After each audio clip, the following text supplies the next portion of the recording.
see.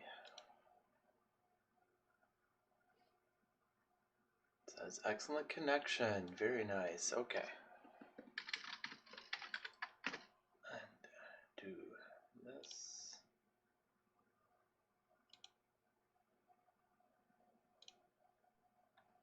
Pause, pause, pause.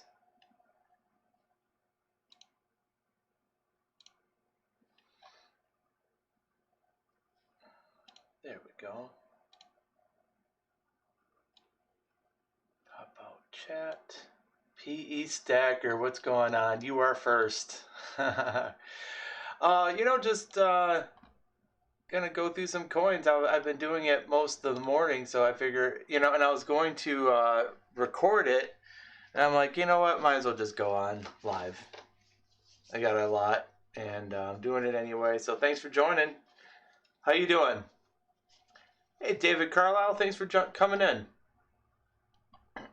I'm feeling tired today, so I am drinking lots of coffee, and I think it's maybe the change in the weather. It's been like 90 degrees and sunny the last 3-4 days, and today it's just rainy and cloudy, and it's a nice day to just look at some coins. Siren Silver Stash, hey, how are you? Good morning. AZ Coin, same to you. Good morning. Great to see you guys. I'm gonna get some fresh gloves on here. We're gonna go through some rolls.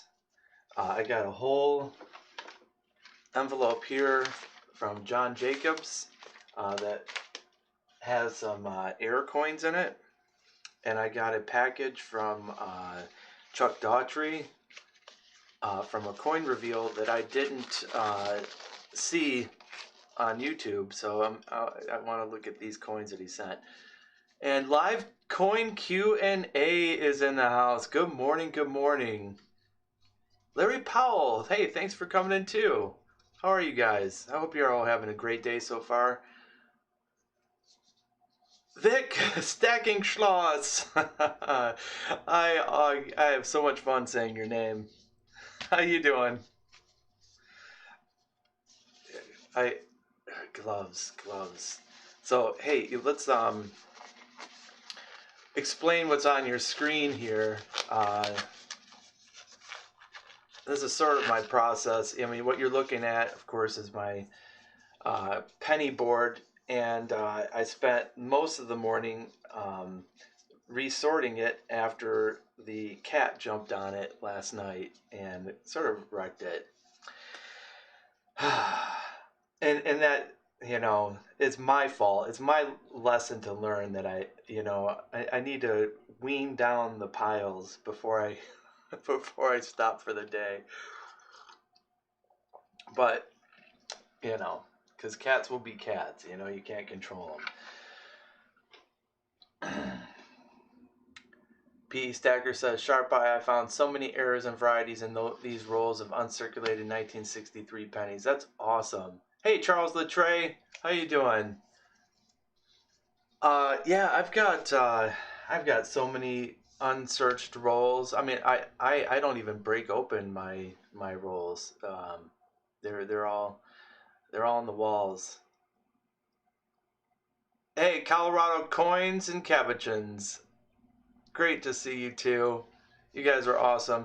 So yeah, I got a package from Chuck Daughtry, and I got a couple of 1951s, and I got a couple of RPMs. So I'm gonna put this on the scope. You have 100 rolls of them, P Stacker. That's awesome. That'll keep you busy. So yeah, I got this 1951s. I'm gonna throw it up here so you can see this cool RPM. So what I have, the Excel spreadsheet there is my error list, I guess you could say. I think it's on nickels right now. Yeah, it's on nickels. So I put together these spreadsheets from various sources, and it's not at all complete, right? It's just kind of like a guide of what I try to look for when I'm hunting, of things that I'm really interested in. But there's probably stuff that I would be really interested in that I just don't know about yet. So if you, you know, throw some stuff out there if you happen to be able to read this list. And I had hot dog and nugget all over his pennies. I know. Siren Silver Stash, you're absolutely right. It wasn't Nugget. Nugget is, she's like a nugget. She is very shy and she doesn't get into trouble. But hot dog, oh, that girl, she's a firecracker. I'm going to shave her. Seriously. All right. Not seriously. The little one would kill me, but she was in big trouble. Yeah, PE Stacker, I think that was really fair of you. Good for you, you know? Really good for you. That's awesome. You know the value of them, and you still got a great deal, giving him more than he was asking for. So let's put this 1951 on the little scope here. You know what? Let's actually, that scope is way too small. You see that? Maybe I can I focus a little bit better? Uh, that's about as good as I. Oh, and then it just changed. You know, I'm gonna invest in a better setup here. I got one of the cheaper scopes. I gotta manually focus it. That's about as good as I can get. But hopefully, you guys can see the variety here, and it's an RPM, and you can see it's doubled. Oh, of course I used all my toothpicks. I gotta run and get some more, but I don't want to use anything that's metal to point it out. But hopefully you can see it's very clearly defined, the doubling, and it is a RPM 001 on Variety Vista, and Chuck Daughtry also has his own enumeration, I guess you could call it, or classification system, and I think he also has a one. He calls it 1mm 001. So it's a pretty cool thing to look out for if you are searching through and you find a 1951S.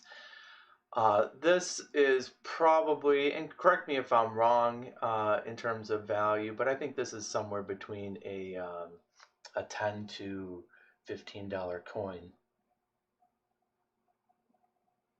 So I'm pretty happy with that. Is Anna I'm crazy in? Hello and good morning. Thanks for joining us, you guys.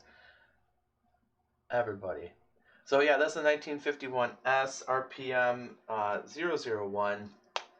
I'm very proud to have this. I didn't have one before. Thank you, Chuck, for finding it for me. And he also found another one. And this is a different variety. So we'll put this one up and we'll see what the difference is. It's a little more fun when you find it yourself, but you know, I don't open up 1951S rolls very often. So now this one's a bit different. I'm going to put it up on the scope here. And the classification that Chuck has is, let's see if we can get this better focus. There we go. Look at that. Just look at it. Now Chuck has this as a 1mm017, and when I went over to Variety Vista, which is, I think everybody knows, it's not entirely complete, you know, database, but they only go up to 14, I think. So, I mean, it looks like any number of these, to be honest. It doesn't look like there's, let's see here, any spreading out to the east or west, but I'm thinking maybe like it's closest to this 13 or 14. Let's take a quick look. Here, I'm going to put it back up on this scene so you can see what I'm looking at. I'll catch up on chat here in a second.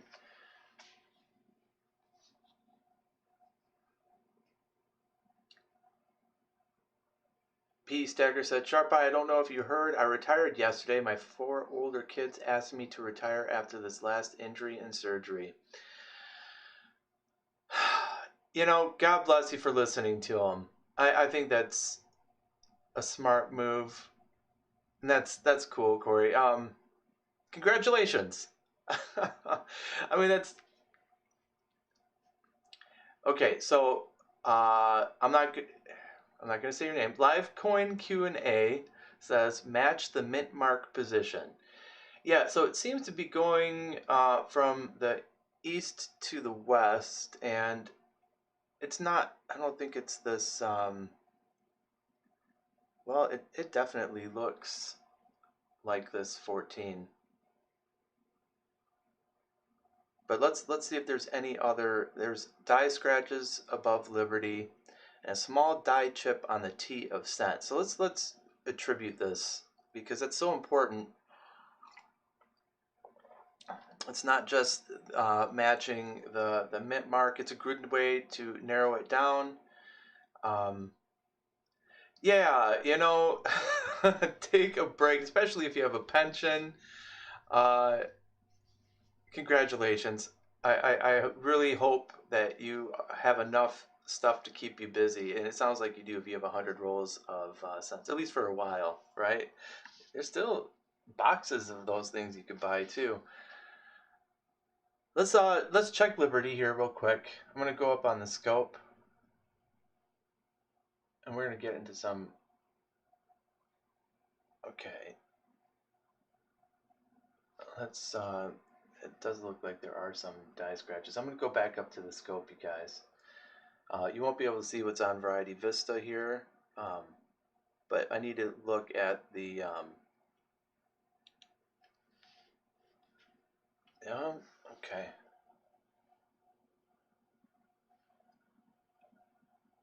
I see some die scratches there above Liberty. Uh, Similarly above the 9 in the date. I'm going to take a look at that, but it's a little bit different. Let's take a look at the die chip on T of cent. So, you know, Chuck is well aware of these classifications too, so they're, oh, that's interesting. Okay. There must be a reason why he's classifying this differently than what's on Variety Vista. At least that's what I'm thinking.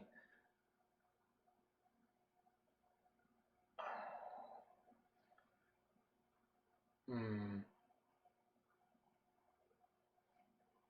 It doesn't look like a die chip on the T of cent there. That just looks like PMD. That looks like it's not raised metal at all. So maybe that's why it's not the 14.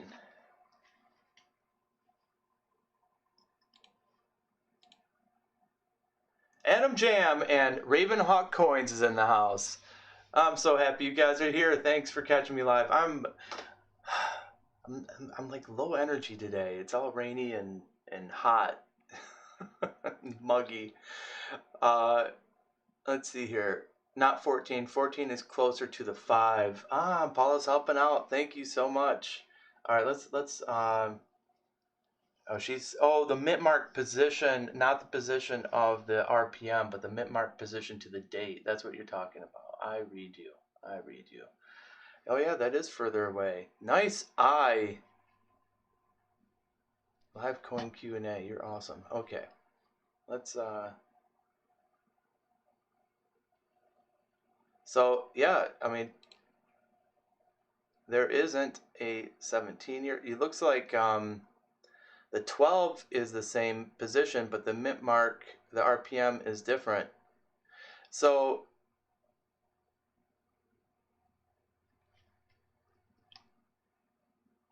let's see. What about this 009?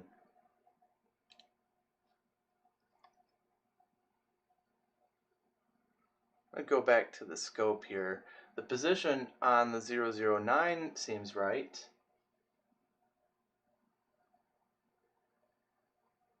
Let's go back to the full screen scope. But the position of the punch is different. So what do you think? You think Variety Vista needs to update their database, Paul? Livecoin Q&A? Sorry. I don't want to spend all day on this, but it seems like just going through the list, the other ones don't look anything like this one.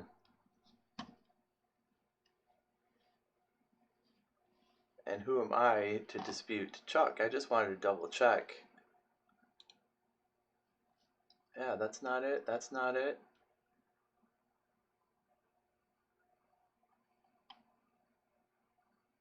Oh, it's Chuck's for sure. It's a 017, and Variety Vista needs to update their listings. So cool, very cool. All right, so those were the RPMs that I found. Well, that Chuck found, and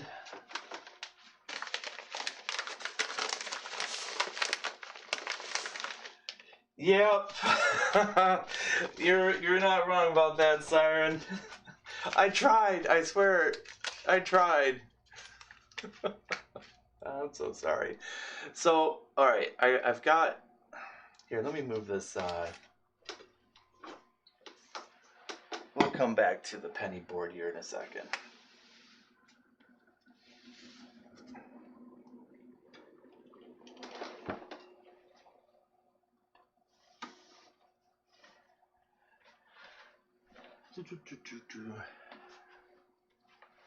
I know I have another board around here somewhere, but I just can't find it right now. So, unfortunately, all these came not in flips, but just like this. So there is circulation wear and PMD all over these. These are not BU coins, but I won this.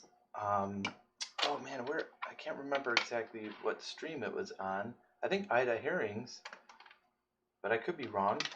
From John Jacobs, and each of these is, I believe, an error, and it's going to be interesting to locate the particular errors in all of these. So I'm gonna do some of these. And I'm particularly interested in the nickels because I haven't looked at error nickels in a long time. But we've got dimes, I haven't looked at dimes either in a while. We've got nickels, dimes. So I'm excited about this. So each one of these, theoretically, is an error. You guys want to help me figure this out? Okay, CCC, I will. I'm sorry, I'm going to catch up on chat right now. I just need to move my mouse over here to this big screen. Maybe this big screen TV as a monitor was not a good idea. My neck is going to give out. Okay. Where are we? Variety Vista does not have all the listings. They have not updated in a while. Yeah, I think I saw something on their homepage, and I'm not sure if you saw this, but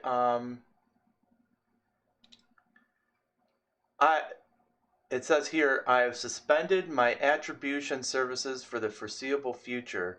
You can have your coins examined and attributed by the new Konica attributors. Because as of November 23rd, 2020, my attribution and publishing agreement with Konica concluded, and they've declined to renew it. So they have transferred control over the Konica master listing of dye varieties back to the club. So it's been a little while, I guess, since they've been doing some updating.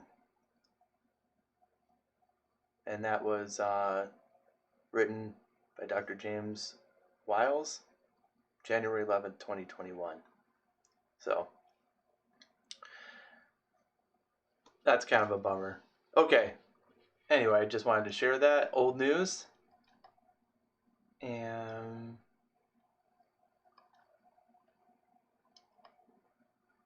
I couldn't find that message, CCC. Hold on, I'll have to scroll back farther. Am I missing it? Oh, okay. I received a few, CCC says, I received a few special challenge coins in the mail. I am sending them to a few people in the community who have helped me get through a lot of times. You are getting one, my friend. Oh, that's awesome, dude. Thank you. Oh, that's so cool. Yeah, I look forward to looking at it. Thank you. I'm sorry, I missed that. Let's see here. Ravenhawk coins likes errors, but knows only so much about them. Well, that's one of the reasons why I want to do this Tricky Treasure Tuesday thing. Usually I'm just doing a recording, but I just figured, wait, why not? Let's do it live. Silver Husky's in the house. How's it going? Thank you so much for dropping in. All right, so let's get to some of these. Let's get to some of these errors here. Let's see. I think these aren't going to be varieties as much as they're going to be errors. And this is how I think about the difference between the varieties and the errors. A variety is something that happens to the die during the hubbing process, and that thing, let's say, it's a clash or an RPM or something like that, gets transferred over to the coin. An error is something that happens to the coin after, or during the minting process. Not damage, but anyway, I hope that's clear. That's how I think about it, and there's probably more to it. And any of you guys think about it differently or disagree, feel free to put it in chat. We learn from each other. And I am no expert. So let's do this. I am going to duplicate this. I don't know if I can do that while I'm streaming, but what I really want to do is take this scope and we're going to zoom it out like that. Okay. And what do you guys want to start with? Pennies, nickels, dimes, or quarters?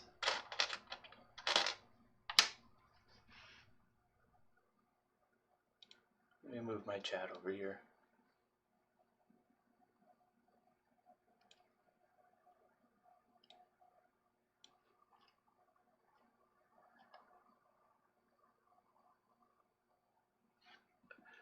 You know what? Let's let's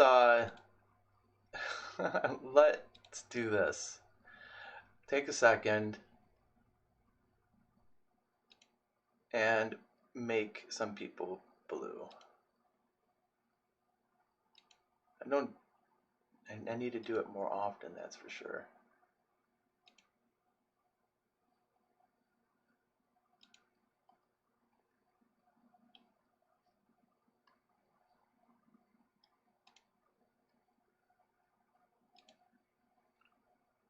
Live coin Q&A, yeah. Ravenhawk, yeah.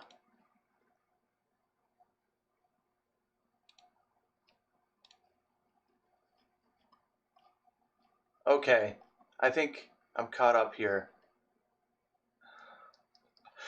All right. I don't see anybody saying, okay, CCC says quarters. Okay, let's see what we got here. I have no idea. All right.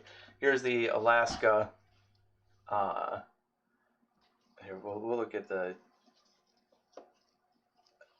mint. Okay, so this is a Philly. You can see it's well circulated.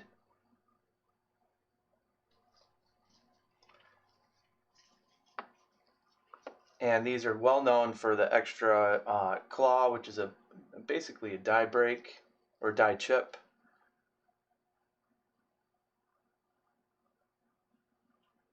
Why can't I? Oh, I'm looking at it sideways. Sorry, you guys. All right, 2008p, and you see it? I really need to get a toothpick so I can point it out. I had like 100 of them. Did I break them all?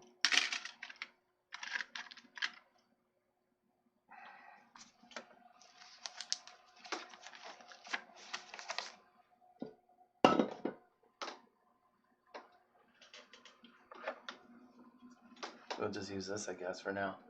I'll not touch the coin. All right, right there.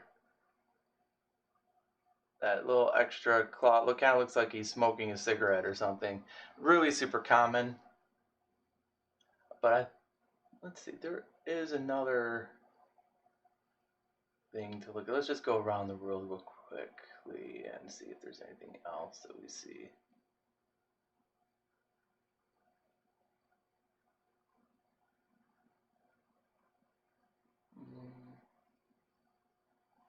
I think that was it on that one.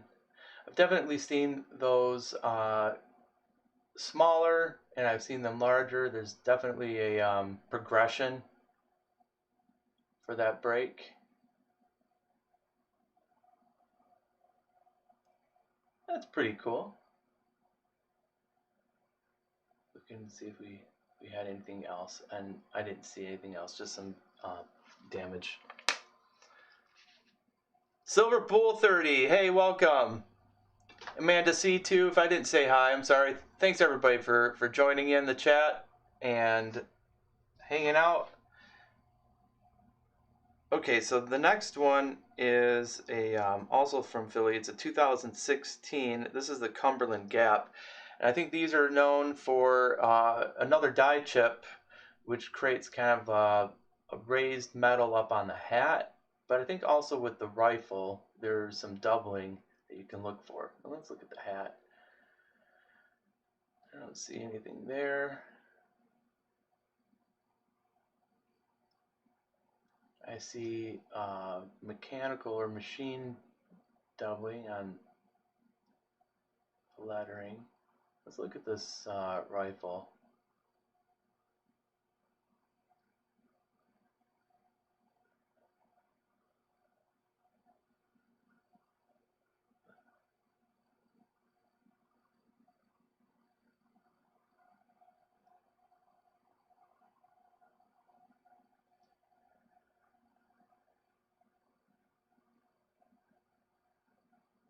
PE stacker, that is so cool. That's awesome. That's a great way to get into looking for the errors and varieties. You guys, I don't seem to be seeing it. I mean, on this one.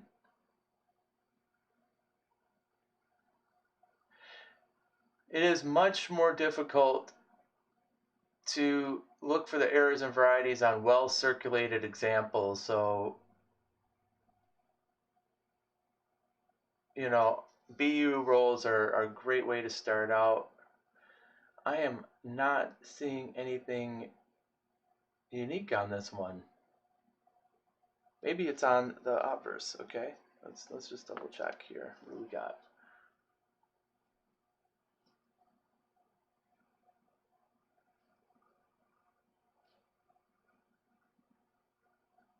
Scratch.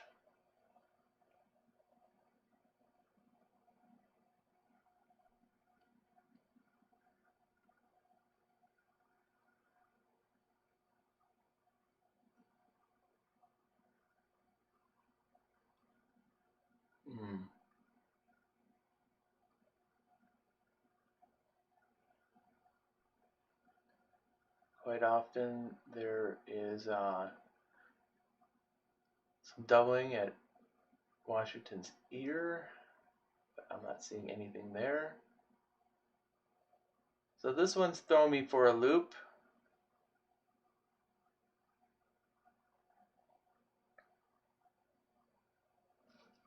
If you guys see it, let me know. Otherwise, I'm going to put this one aside. I'm going to go over. Yeah, it totally looks normal, doesn't it? The two most common things that I know about would be at the rifle and the hat, and I'm not seeing anything unusual about this one. So we're going to put it aside here and move on to the next one. Okay. Let's try 2016 Philly. This is a Teddy Roosevelt, very similar to the last one. This one is known as little bird poop on the hat die chip, which creates some raised metal, but also doubling at the lasso. Let's pull up my quarter list. I'm looking at pennies here. Let's look at the quarter list.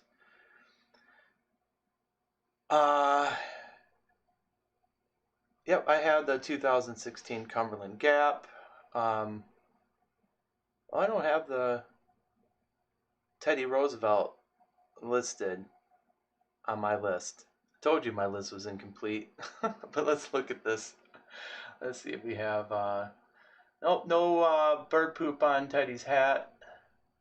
So let's check the other thing, which is the lasso.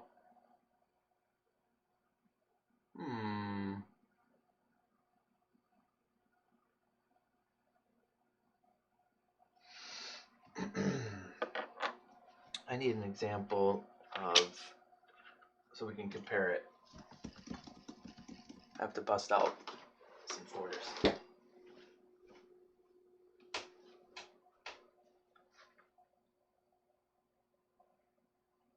I will be right back, you guys. I have to get a quarter.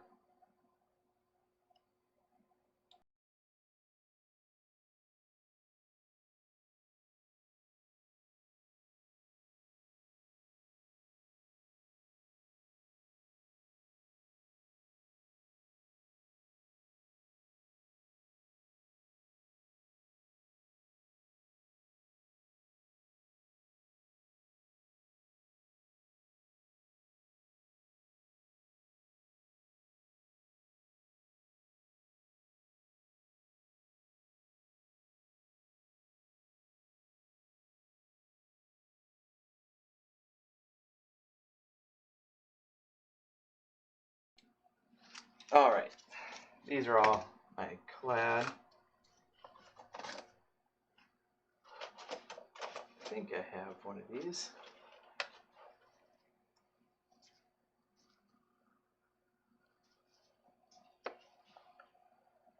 And I'm going to catch up on chat in just a second, you guys. I'm sorry, I'm just wait.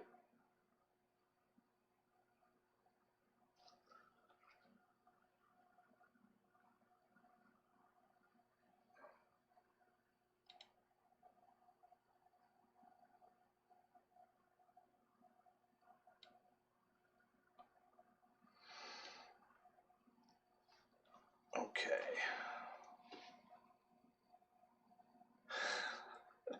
That's awesome, PE. Have fun. Hi, oh, Silver. Welcome. Amanda C says, I have a 2014 P Everglades quarter that has no ridges around the edge, completely smooth all the way around it. Have not seen another one like it. It would be interesting to see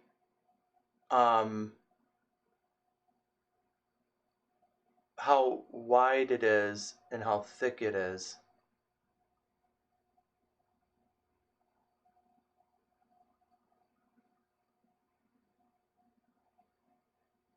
Yeah, live coin Q&A? Absolutely. Amanda, send them the pictures. Interesting. You know, I hate to think that it's something that somebody just ground. But live coin Q&A, correct me if I'm wrong, but the only way that that could happen is if it's struck without the retaining collar, right?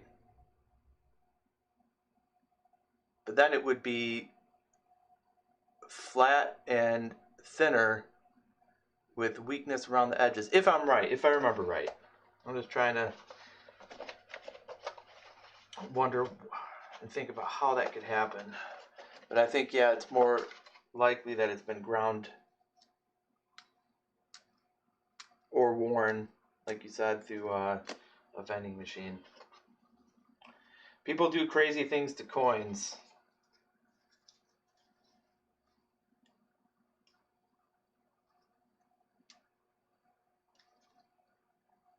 People with a lot of time on their hands.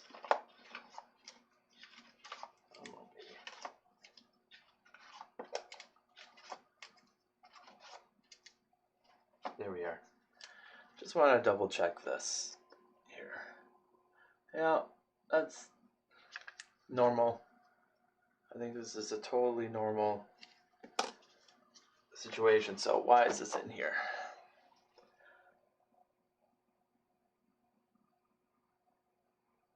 A mechanical doubling on the date. Maybe that's why. Maybe that's why that's in here. I think that I don't know. Live coin Q&A. I mean, is that doesn't look any wider than typical date.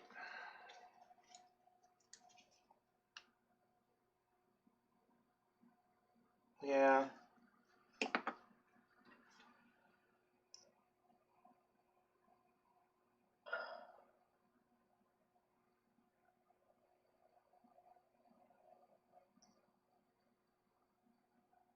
I don't think that's doubled. That's all machine doubling there. I think maybe that was a mistake. Somebody thinking that that was a true double die, but I don't. This is not, in my opinion, an error coin. But let's look at the obverse too, because maybe I missed something here.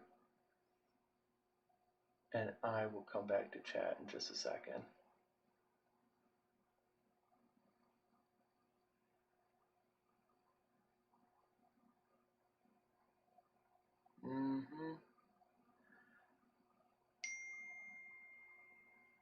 Maybe I should turn that off.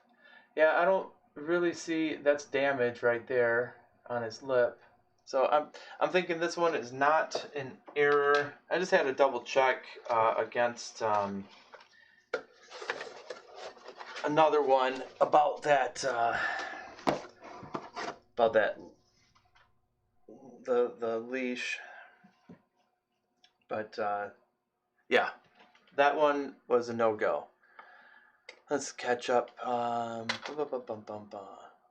Yes, the reading is part of the collar die, but there would be evidence on other areas if it happened to, like a broad strike. Okay, cool. That's what I thought. And thank you. I forgot what it was called. I will email you live coin Q&A. That's awesome. I have no idea. Did you bid on a Superman coin in Robert Worley's auction? Well, that wasn't me.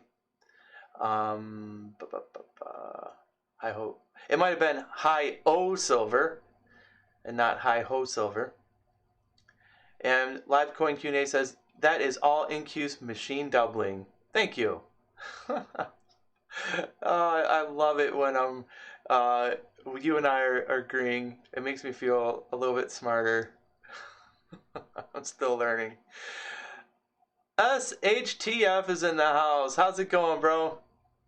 He's got to use his third eye to see through the trash coins. Yeah, you know, it's never a guarantee, you know. I mean, this is all supposed to be error coins, but you know, it's easy to get fooled sometimes. So I'm not mad about it. And besides, this is fun. All right, next we have Wyoming. And this is 2007 from Philly. And these are well known for the saddle horn to be doubled. So let's take a look at the saddle horn first and foremost. Ooh.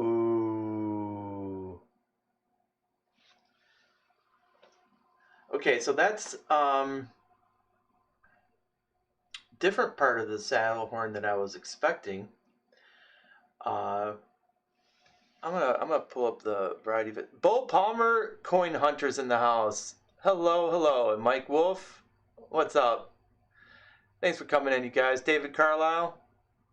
What we're going through is a package of coins that was a 75 like giveaway, and these are from John Jacobs, and we're looking at the errors and or varieties. And I'm going to go over here to Variety Vista and go to the quarters.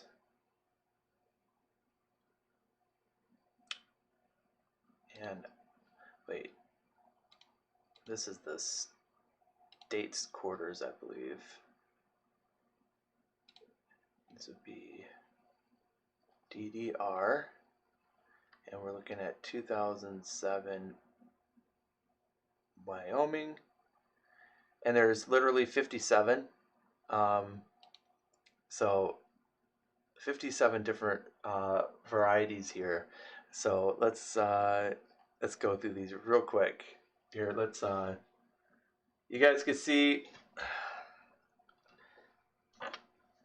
on the saddle horn right there, there's extra raised metal, and extremely common on the Wyoming ones. Definitely doubled, and we are going to try to attribute it. So I'm going to zoom out the scope here so you guys can see what I'm looking at on Variety Vista. And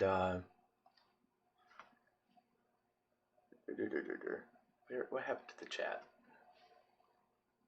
You know, sometimes we just end up with too much stuff on the screen. So let me move. Anybody else use two monitors? It's kind of a pain. All right, let me move this chat over here. All right, cool. Is the pizza guy in the house? We got the coolest people today. What's going on, guys?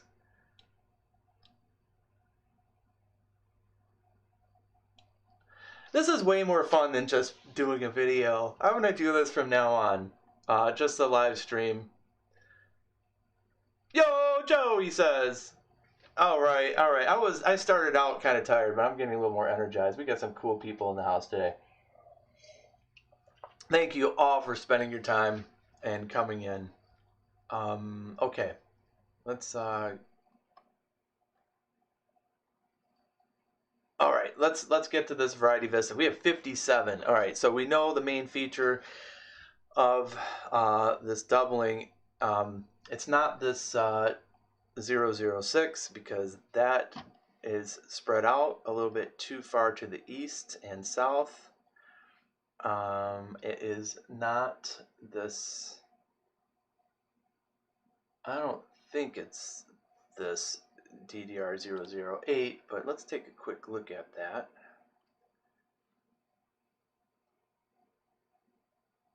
Okay, so this one is a little bit too thick and too narrow on the west. It's not. I don't think it's this 008, but let's keep the 008 in mind in case we can't find a better match.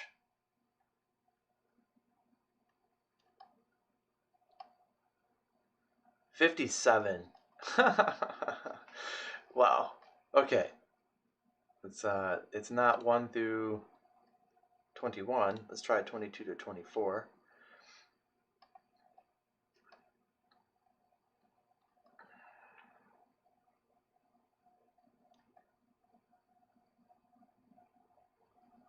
Not seeing it yet.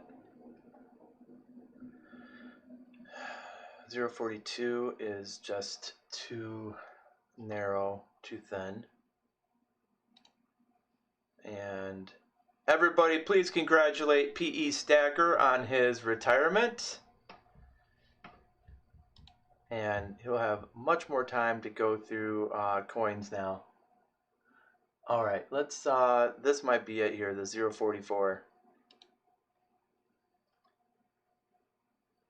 It's thick, and it leads up to a point on the east. I think that's it, you guys. What do you think? That's a nice variety right there.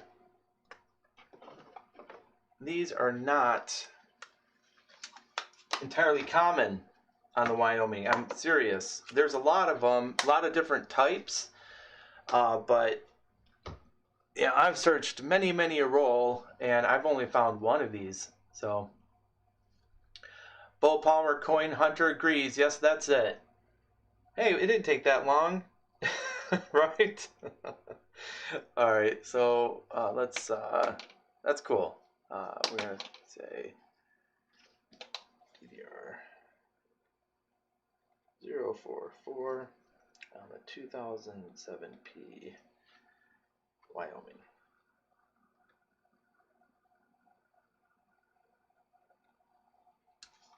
Cool. Thank you, John Jacobs. One more to add to the collection, and I didn't have this one. That is awesome.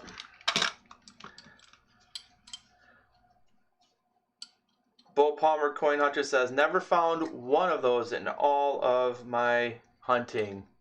Yeah, exactly. So yeah, even though there's quite a few different varieties, yeah, they're not easy to find at all. Oh, just dropping stuff. All right, that's gonna go in the collection. I gotta organize. Sweet. So yeah, always on those Wyomings, always look at that saddle horn.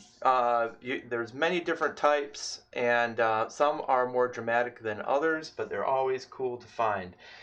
Like for example, this Alaskan bear claw. I'm not even sure that I'll put it in a flip. I already have like 20 of these, so that's why it's still here on the table. And we have another 2008P bear. So let's see how dramatic this bear claw is. Oh, okay. See, this is a little nub.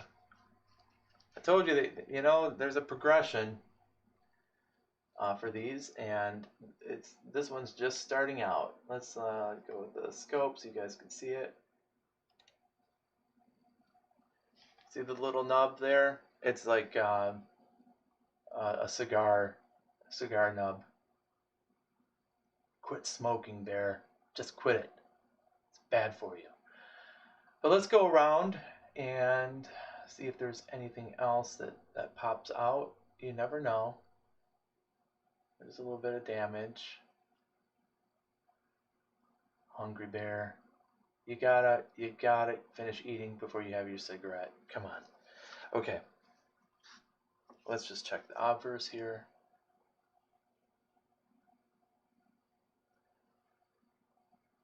Damage.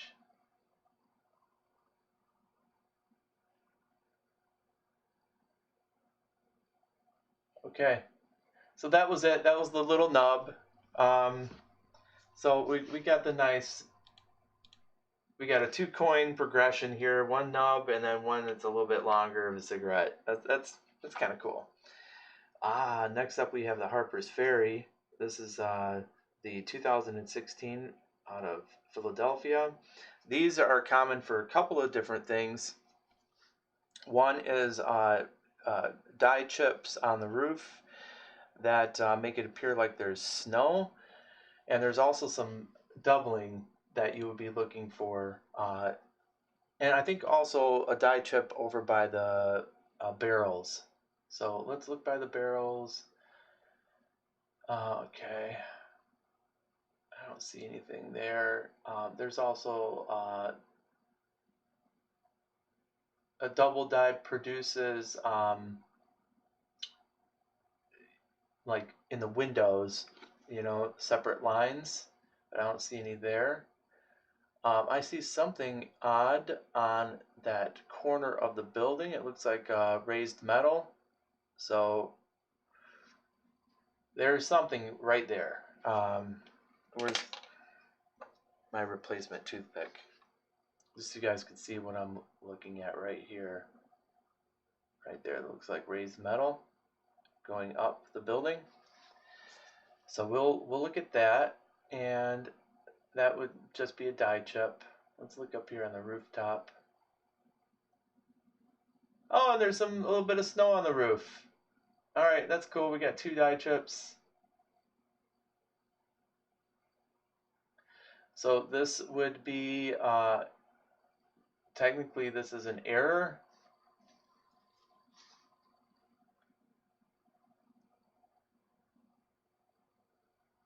Right?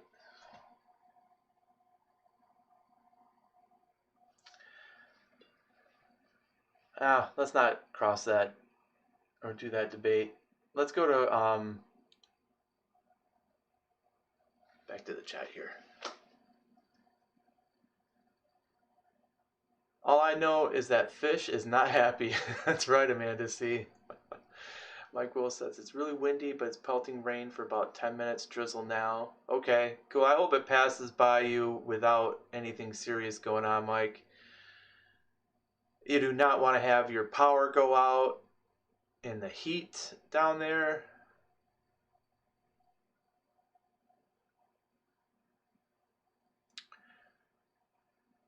Yeah, thanks for your service, you guys. I missed my chance. I wanted to go and do that back in the day. I wanted to be a serviceman in some fashion, but I got distracted by other things.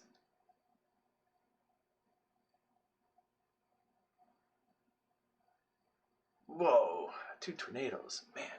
All right, let's check out the. I don't think they're gonna have this on Variety Vista, but let's just see. That was what I was thinking. Like, will they have something like this here? It's not any doubling. They wouldn't. It's just an error. So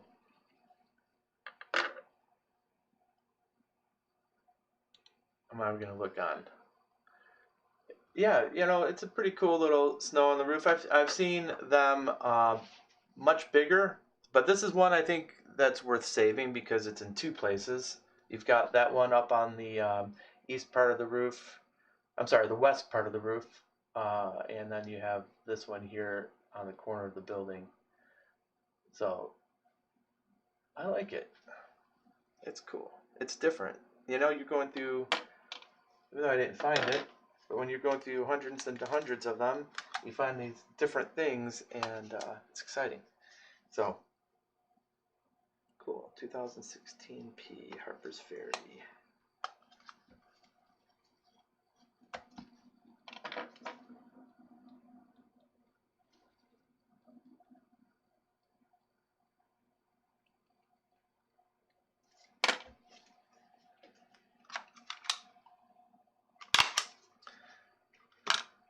And let's, I'm sorry, let's get back up on the screen. I still got a blurry scope up there. Okay. Always crimp. And this has dye chips. Alright, that's cool.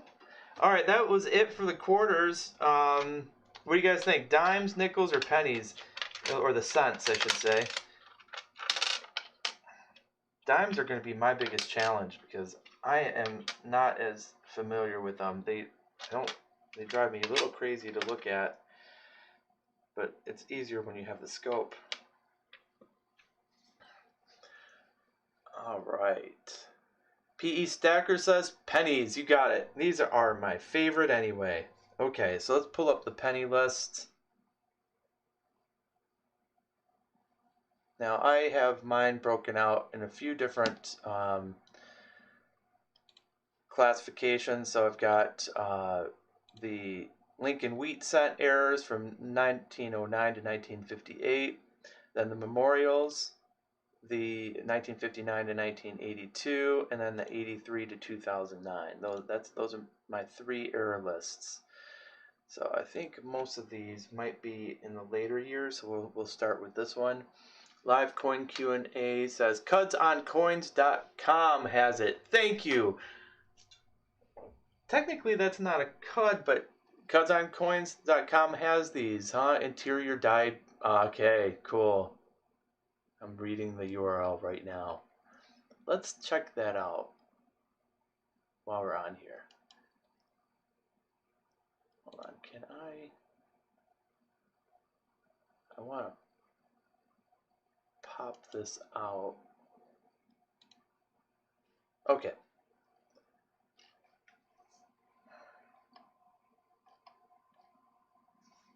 Cool. Now, oh, and they do have a classification scheme. I knew that, but let's see here. You have to do the Control F and what was that? That was Harper's Ferry. There it is. So it's 04R, but doesn't look like there's any on the west side of the roofs. But hey, okay. Thank you, Live Coin Q&A. You were awesome. 2016 P 04R.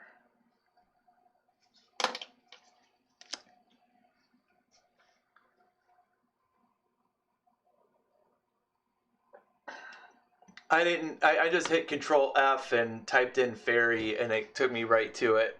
There's only one listing for that. So, cool. Thank you for sharing that. I hope anybody who is in chat that doesn't know about it, click that link and bookmark it. I know I've found it by Googling it before, but that's awesome. Thanks, Paula. Going back to error list. Okay. So let's pull up. What do I have here? Okay, we've got 2005, 1993. These are different. Okay, circulated examples. 1987, 2020. The shield sense, I'm not as familiar with the types of errors as the memorial sense, but we'll just grab these at random here in a second. 1988. It could have a doubled ear. 1995 D. That could be DDO, right? Let's start with this. Pull up the scope. Since maybe we should organize these by date, but I don't want to take too long.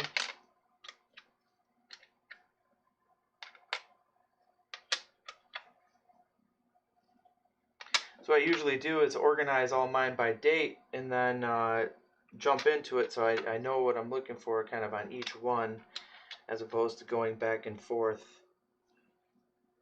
Yeah, let's see, 2005. There might be some DDRs on here, and I usually don't even look for DDRs like in the columns. They drive me crazy, but it could be something there, and we will try.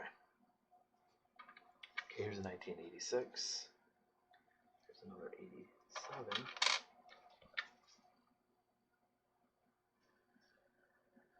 And 2004. Okay, we got them organized. So let's pop off this one. We'll save that for the right order. All right, 1986. What can you find on a 1986? Well, not much. If there's that I know about anyway. I know that there's an RPM on the 1986D, but let's just double check because, like I said, my list is not complete. Let's go to Variety Vista. Let's go to Lincoln Sense. Double dies on the 1986 from Philly. There are 3 double die obverses. So what did I say? Oh, okay. Is it something that Ravenhawk and you were talking about live coin Q&A, or did I confuse you? I'm just trying to get organized over here.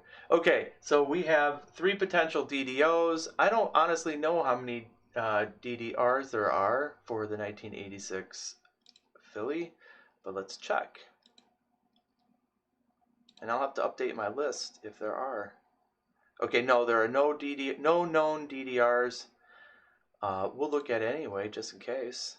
Maybe we'll find a discovery. So with the medium spread on date, In God We Trust, and a light spread on Liberty for the 001. Yeah, this is probably why it's not on my list, because it's not dramatic enough. Am I crazy? Or when I'm looking at, if I want a DDO, I want a DDO that has some drama. All right, strong spread on top of head and In God We Trust. Okay. You know, those light spreads without, something really dramatic, it just, my spirit's not into it. Let's pull up the scope here.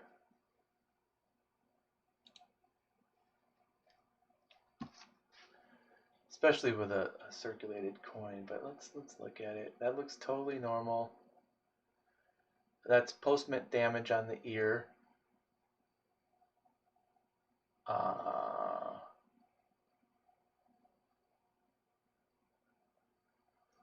That does not look like a, that looks like a totally normal lettering there. This is a normal coin on the versus 1986p. Okay, let's look at the reverse just in case. Well, that's interesting. Okay, that's a die break. So that's why this is in here. All right, so not a variety, but see that? Leading down from the Memorial Building up through the O in 1 and going all the way down, going through the O and into the rim. That's cool. That is cool.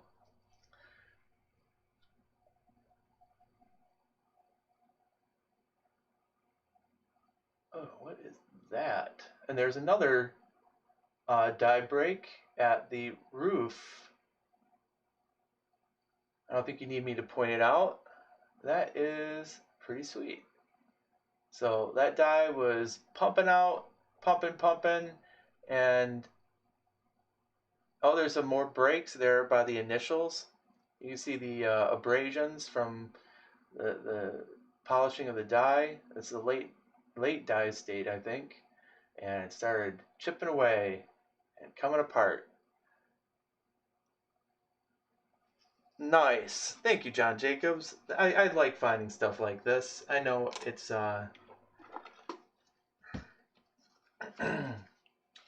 not for everybody, but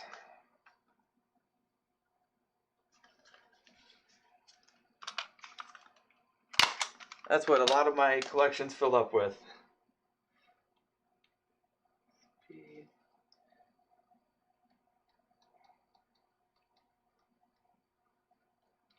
Reverse fabrics. Cool.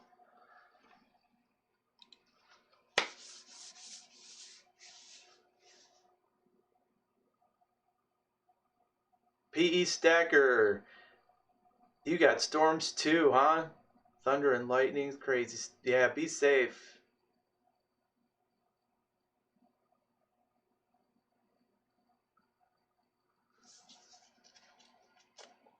I hope you guys don't run out of power. It's the worst if it's hot. All right, let's move on. We got 1987 here. And on my list,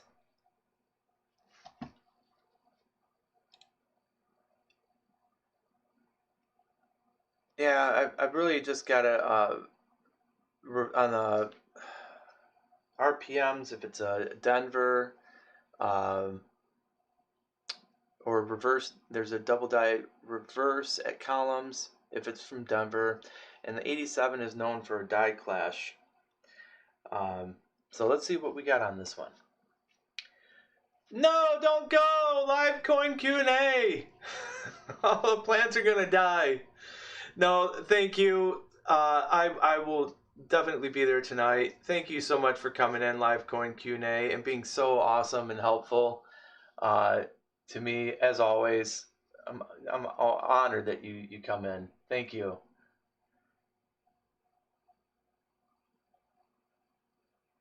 P Stacker, go play in the rain. Okay. Grab a metal pole. No, don't. Stay here. Thank you, guys. I think I'll be on for at least another 40 minutes. So if you guys want to go, come back or not, it's up to you. But thank you for just coming in at all. You guys are awesome. Let's do this 1987 from Philly. As you guys may or may not know, the ones produced in Philly, except for 2017, do not have a mint mark on it. There are the initials, so those are there. And we see some dye abrasions towards the rim, so you know it's been polished here. We've got some mechanical doubling here along the letters, so that's nothing to get excited about. What is going on with this coin? Why was it in this envelope? Let's find out. Let's find out. Nothing unusual about the obverse, you guys. Amanda. She says, be careful, PE Stacker. You have metal in your body now. He's like Wolverine. Alright, let's go around. We got...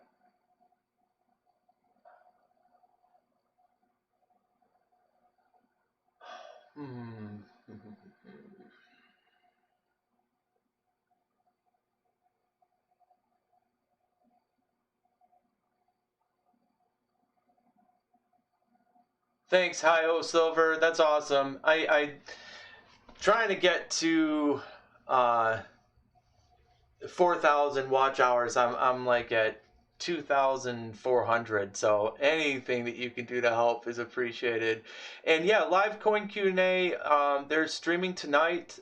They had a little brief stream yesterday. Sean came on and just let everybody know that they're moving it. I don't think it's permanently, but just that rescheduling it, I should say. All right, so what is unusual? What did John think is unusual about this? Well, I see like something in that last column that looks like raised metal. That's interesting. I thought I saw something down here. Yeah, it looks just to me to be mechanical doubling in the T of cent, but that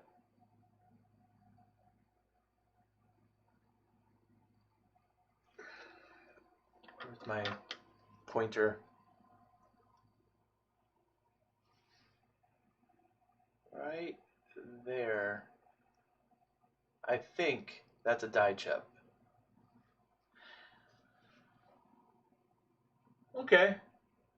Yeah, we know from the die abrasions that it's an older die, and that's what they do start to chip.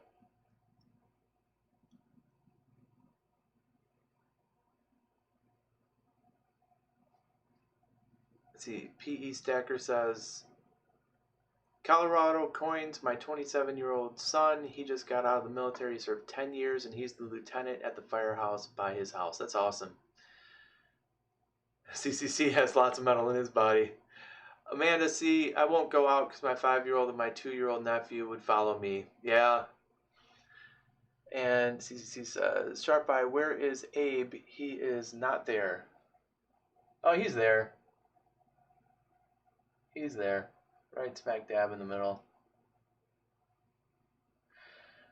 So I don't think that there's that one chip right there, and all right, that's cool.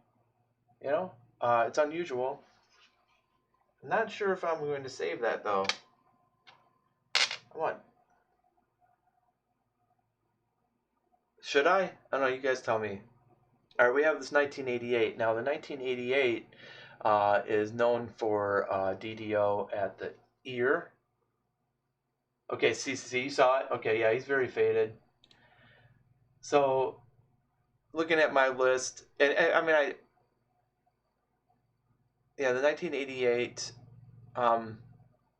is known for the DDO at the ear, and I think there's some other DDOs for like Liberty and In God We Trust, but I think those are like those medium light spread kind of DDOs that I'm hardly ever looking for. Um, I even though one I don't believe has ever been found, I'm always looking for a reverse of the 89 initials on these 88s, just just in case. You never know. So we're gonna look for these things. I'm gonna put the scope back on. So there we go. Just go into that. That's a normal Liberty. That is a normal ear.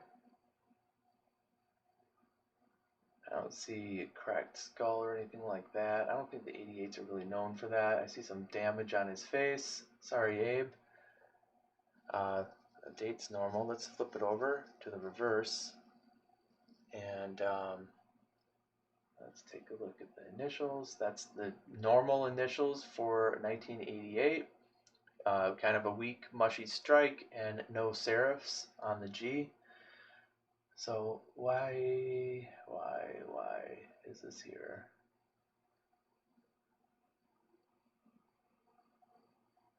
Wait a minute. What's up with that S on states? Let's go around here.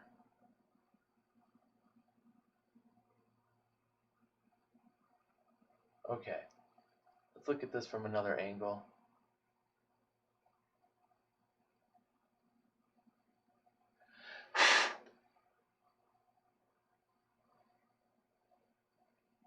Did you see a wart on his chin? Let's see.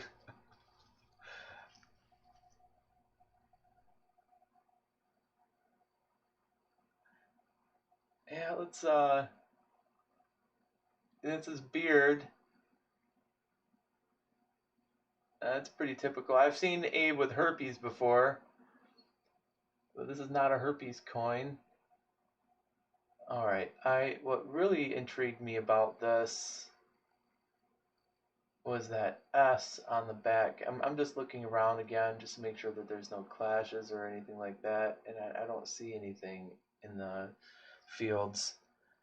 So I'm gonna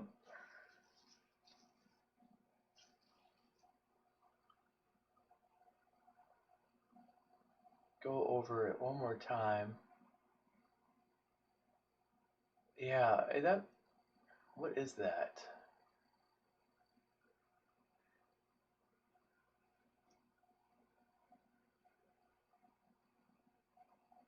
Oh, okay. It's a die break. I could see. I don't know. Tell me if you guys could see this, but there is a line actually that's raised metal starting before the S, going through the S, and curving around here towards the bottom part of the S. So I think that's just a really small die break. Do you guys see it? Any hole in his head? Oh, sorry, maybe it's too soon. Yeah, right. I mean, do you guys ever find those cracked skulls? Those are always interesting. So this one's a little die break. So that's cool. That's very cool. Took me a second to find that one. Here's another 88. Hey, Siren Silver Stash. why are you so shocked? Oh, the joke. Right. This is another 88. Okay, normal ear. So what is John thinking? What did he find? You guys, just in case you didn't know, these coins are from John Jacobs. And I'm so happy he gave me this opportunity. All right, so it's the usual, typical initials, just mushy FG. See die scratches all over polished die. So we can expect to find some signs of die deterioration, such as die deterioration doubling. Looks like a little grease strike on the E and S and O of United States. So there's a grease strike there. And really common. I mean, I don't often save those. Abe is there in the center. It's just really deteriorated because it's such a overused die, so the details are not coming out. But I could see his legs, and I can kind of see his head and the chair. But aside from that grease strike, I see die deterioration doubling on the T and the other T of states.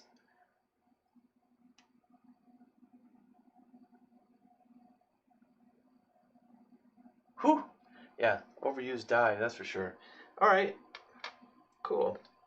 1989 now. So we'll look at for the initials of the 88.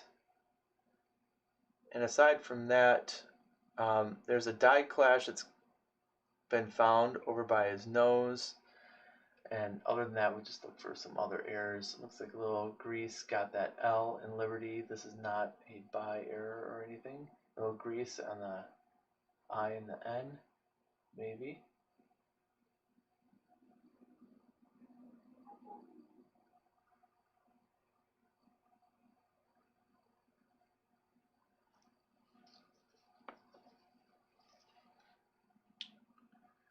And that these are the normal initials for 1989. You can see that they're a little bit closer to the building, and the G is squared off. It has the bottom serif. It's not as strong as a really well struck coin on an early die state, but it's there.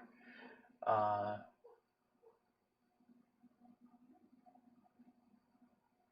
more MD. Abe is in his chair.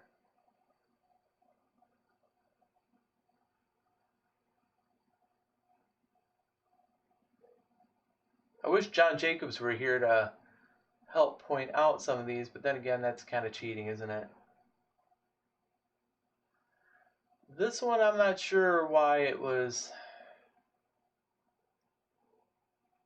in this stack. Why? I mean, aside from the very light grease strike, or that's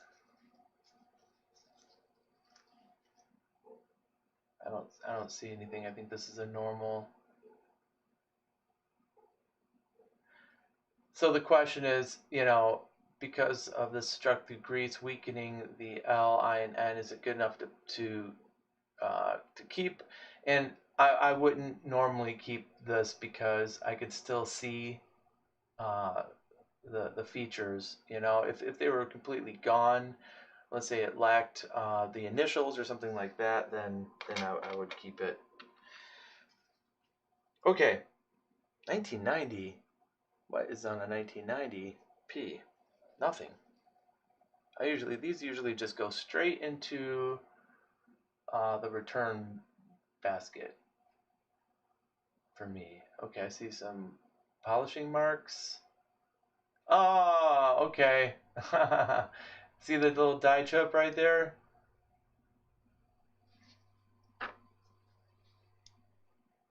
Right there by the E in Liberty. That's raised metal.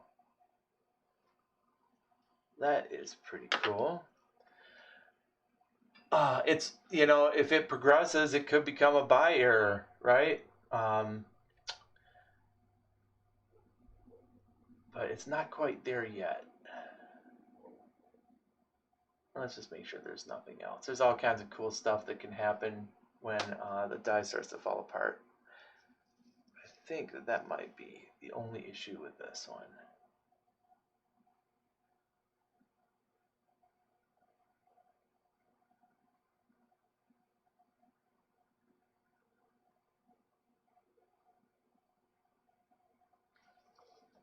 Yep.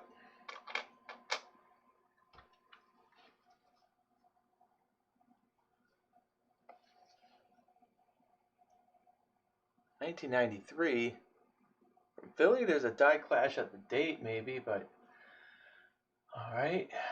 This does not have a die clash at the date. So why is it here? That's just a zinc blister.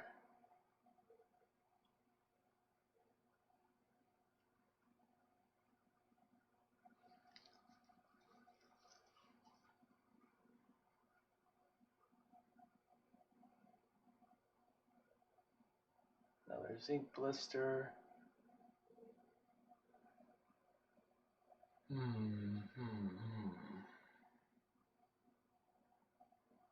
think this is just typical circulation wear. So I'm going to pick it up a little bit.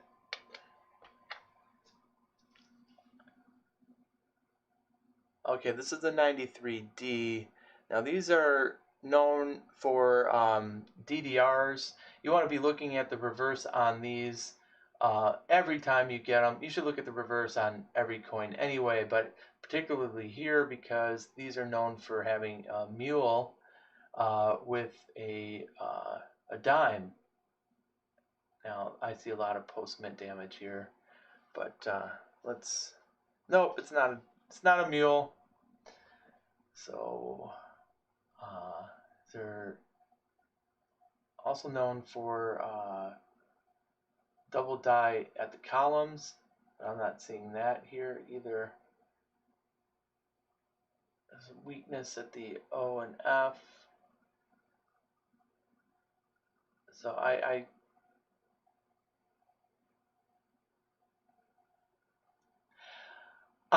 see. There's some raised metal there between the O and the N. There we go. That is a pretty unique die chip right there. It's like a period. I'm gonna keep that one. Oh, Amanda C, that's awesome. Thank you. I figured I'm glad you're still in. I figured everybody went out in the rain. Like, am I talking to myself right now? Okay, so this is a 1993D, and it has that die chip, 1993D with a die chip on the reverse die. Always write down what you found on the flip so you know what to look for in the future. Trust me, if you just write down the date, you're going to be doing this all over again. Like, why? What did I look at? What did I find? Okay. Oh, we'll staple the rest later. Okay, we got a couple of really nice keepers here. What's this? 1994D. 1994D. What? I don't have anything that's a 1994D in my list. CCC says, I was thinking something was wrong with my chat. Oh, Amanda's. Oh, she's living the dream. Sunny and 80. Oh, you think that's a plating blister? Okay, it could very well be because they have the copper and zinc, and if there's any micro tears or anything like that, it can cause gas to form and raise up the metal. That's why, you don't usually see chips that are in a perfect circle like that. So I believe that 100%.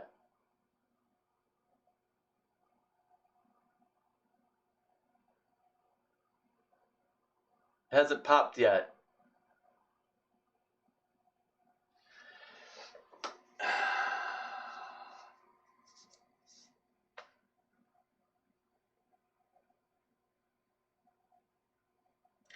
Paula, I'm sorry. Live coin Q&A. I'm the worst. Can you help me understand how you're able to diagnose this particular one so accurately? Is it because of what I said that it's rare to find the chip in a perfect circle like that? You most typically find the blisters in a circle. Vic Stacking Schlaw says it's cool to see you finding the errors and learning about them while running some errands. That's awesome. Yeah, again, I'm not an expert, so I'm finding these and learning right along with you guys. So I've got no shame about all that. I'm never purporting to be, anything more than what I am. Don't you hate when you get a gas bubble all the time?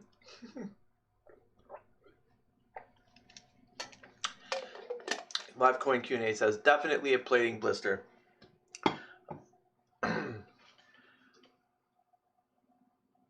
Concave in the center. Okay, concave means that the edges are higher up than the center. Is that right? Or does it mean that the center is higher than the edges? Make me go back to middle school here. I'm seriously gonna look up concave. Now my gas bubbles are wonderful. Yep, I can't believe I'm looking up concave, but I am. Hollowed or rounded inward like the inside of a bowl. Okay, I was right. Yeah, so the edges are going to be higher than the center. All right, just wanted to make sure, All right, so yes, I see that too. Okay, good information to know. Thank you so much, Paula. So that's, you guys, we just learned something really important on how to diagnose the typical plating blister that you find, especially when it's something like that. Where it's big enough to appear dramatic. I just wasted a flip.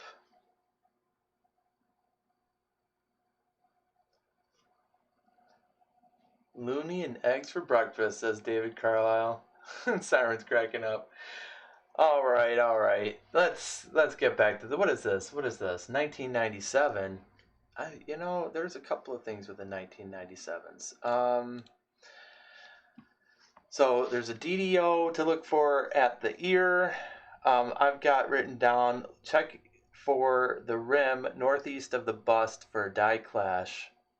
And if it's a D, then look for the DDR base. So, all right, this is not a D.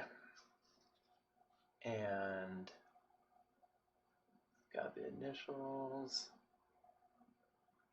I said northeast of bust. I don't see any clashes here, but again, it's really hard to find something like that on a circulated coin, but I don't see it. It would be really obvious. All right, so there's nothing on the obverse of this 1997 P. Let's check the ear. Nope, it's totally normal. All right, let's look at the reverse here and see what we got. My Looney looks like Pac-Man.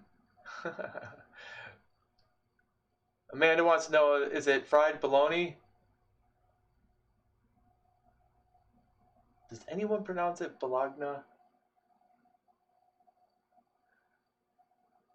Okay, so why did John put this in here? What did he see? What did he see? This looks totally and completely normal to me. There's mechanical or doubling on some of the letters. Lincoln is there, but I don't see any unusual doubling. And it would, yeah, okay, so this is a totally normal reverse to me. So whatever he saw, I am not seeing. Let's just give the obverse one go around. Now I want a bologna sandwich. I haven't had one of those since I was like in high school. Okay.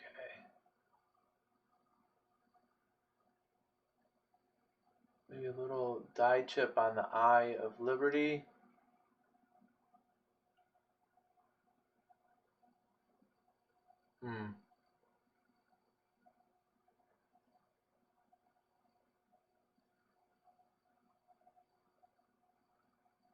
Something under his nose. Looks like just a scratch.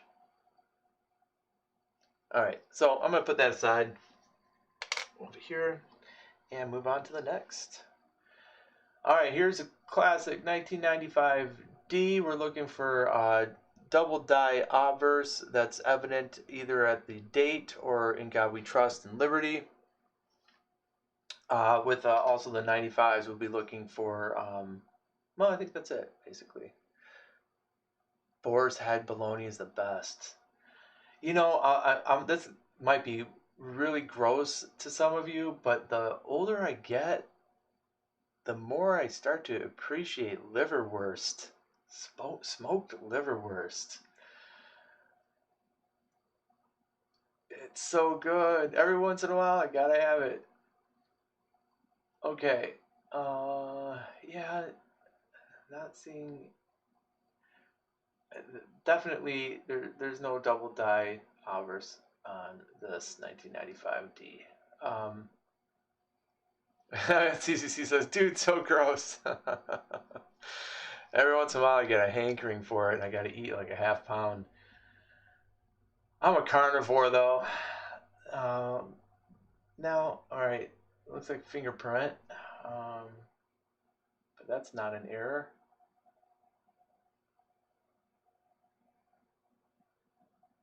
Weakness of that O and the F, I mean, super common.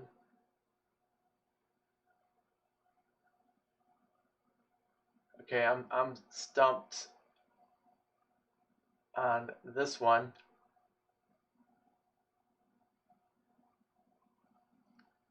But that's okay. I would be doing this anyway. Alright, we got a 2004 now. Looks like it's got a little zinc blister under that 0, the second 0 of 2004. 2004, I don't, what do we have?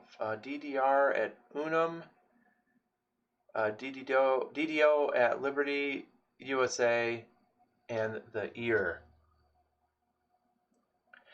Well, David Carlisle, that's awesome. Little baby girl 26 and grandson 7. Well, hello, little baby girl and grandson.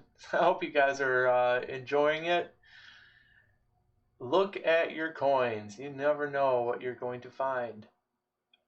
But this one, I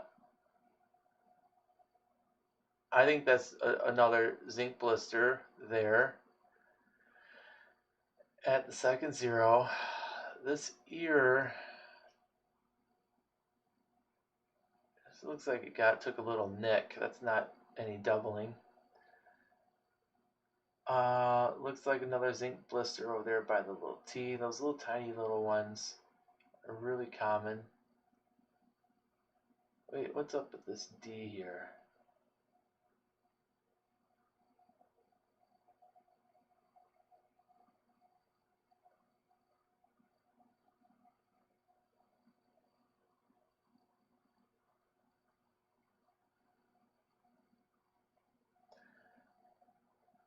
Oh my God, is somebody agreeing with me there? Live Coin Cuny says, I will admit, I kind of like a little liverwurst and mayo sandwich now and then. Don't judge me.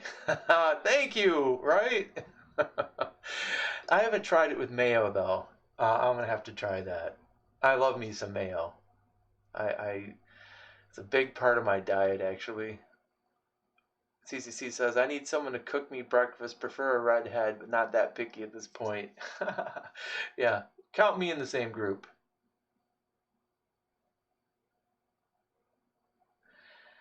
So,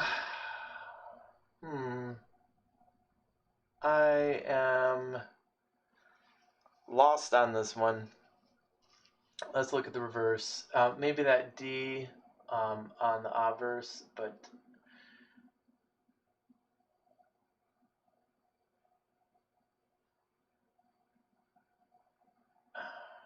no, I'm seeing postment damage here. Just, average circulation wear.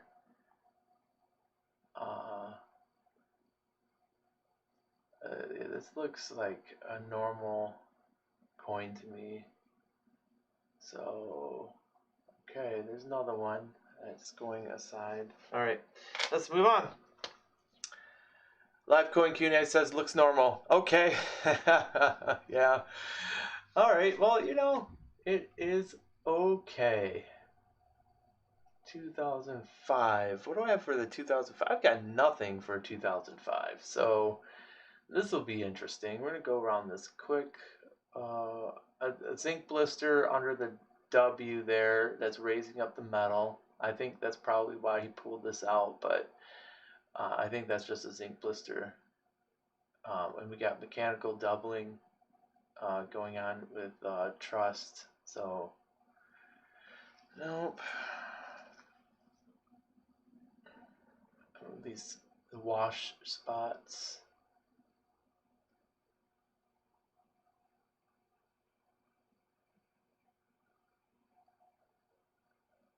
Yeah, live coin Q&A. I agree. Hey, but I was saying earlier, man, I wish John Jacobs was here. I won this as part of like a 75 lot like GAW. So he just mailed them to me. I figured, hey, let's see what he saw. And a couple of these were pretty good, and some of these were small, and some of these were not there at all. And I didn't mean to rhyme that, but I like it. All right, 2003. What do I have? I don't have anything for 2003 either. So, let's look at the reverse. This looks totally normal to me. That just looks like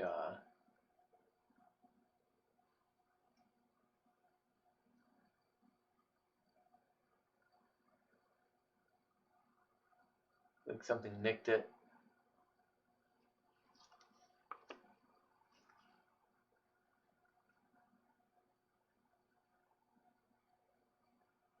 Yeah, right? Perfect coins for leave a penny, take a penny exchange. Well, you know what I usually do is save up the pennies for my hunts until it gets to be about $50 worth or so. Then I go to the Coinstar and I get a gift certificate for like Amazon or Home Depot or something like that. And because it's free when you do that. And then I place my order and do that about once a month. And yeah, it's interesting on that last column there. It looks like a zinc bubble popped, or there's just some staining there or something like that. But what I'm looking out is like that line by the column that looks curved, and that's interesting.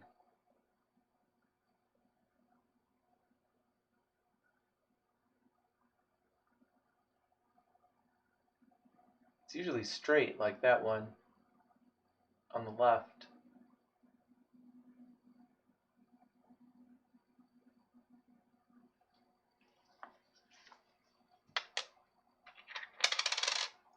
but I don't think there's any known DDRs for the 2003, so.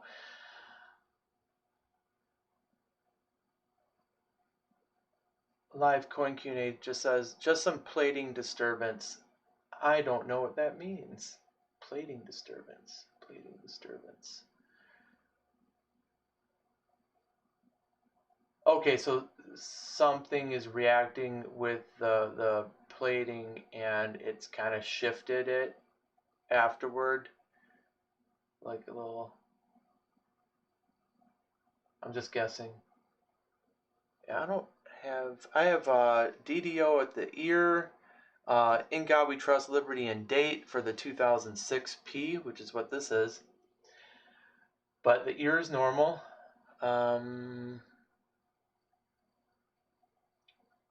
Liberty's normal. In God We Trust.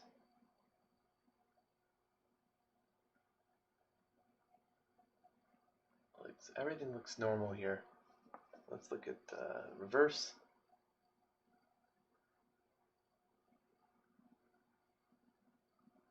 I'm going to look up plating disturbance.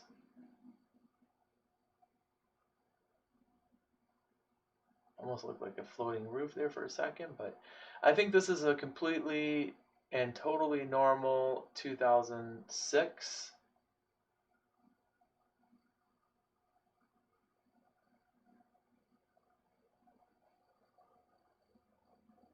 I tried. And here's another 2006.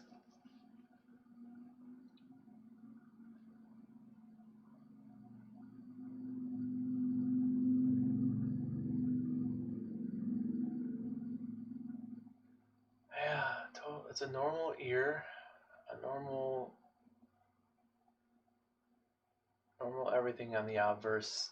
And let's look at the reverse here. Got the initials. This is a good strike too.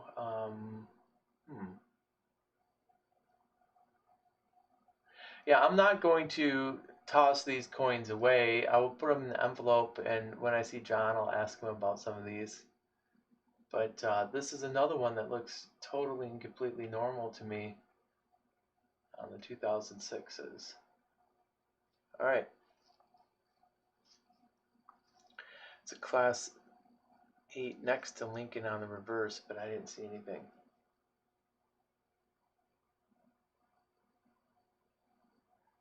Okay, so my list probably doesn't have it because I don't often look for the DDRs on the columns. It drives me crazy. All right, so we have a 2020. Look at those wash stains. I hate that staining you get on these. I don't often keep the shield sense at all. And I'm not familiar with any errors that have been found on the 2020. So if anybody knows, please feel free to put it in chat.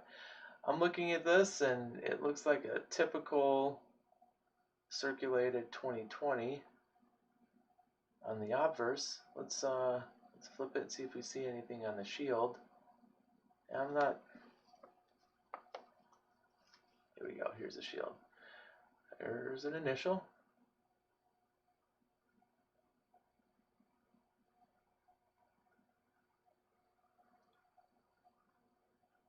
There's an initial. Scroll looks normal.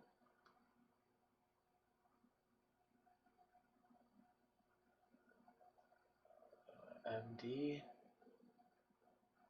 on the letters.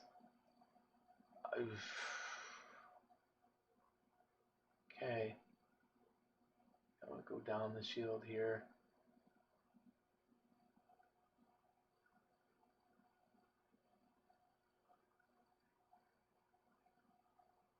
Okay, before I give up on this one, I'm going to look at the obverse one more time. Maybe I missed something, but that looked totally normal to me. Let's look at the date. What did he see here?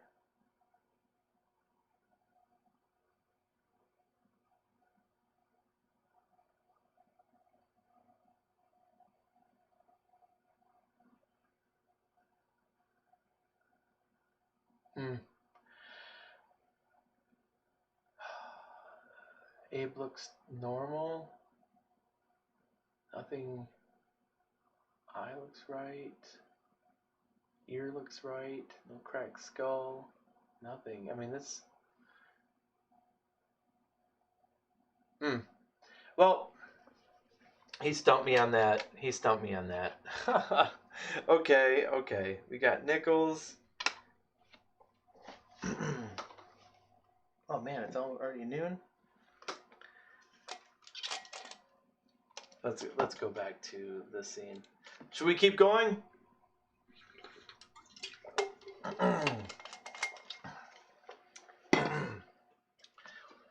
Okay, live coin Q&A. I'm so happy that I'm not the only one. I did my best. We tried our best, right? And we can't put ourselves into the minds of the person, and that's okay. But you know, these aren't going to go away. We had a couple of little errors on the Alaskan quarters. We had reverse die breaks on the 1986P.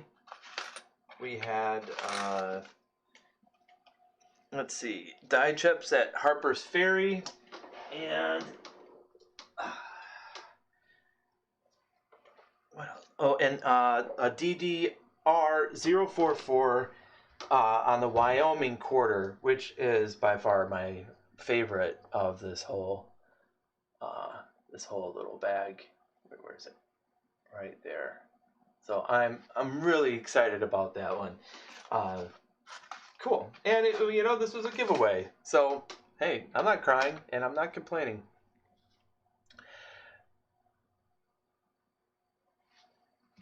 Yeah, thank you, Live Coin Q&A. That's what I was thinking too. And we still have dimes and quarters to get through. I think I might bust through these pretty fast. And then just finish up, grab some lunch, and get some stuff done around the house. But it's like that. We'll do the nickels next. I've got my nickel list up here. And I can't tell you that one is going to be accurate or extensive, because I think mine are more geared towards the older. Yeah, my list stops at like 2019 here, and mostly incorporates the double die reverse at the triangle of the roof. But we'll look at them. Jimmy Lucari, good afternoon. Good to see you.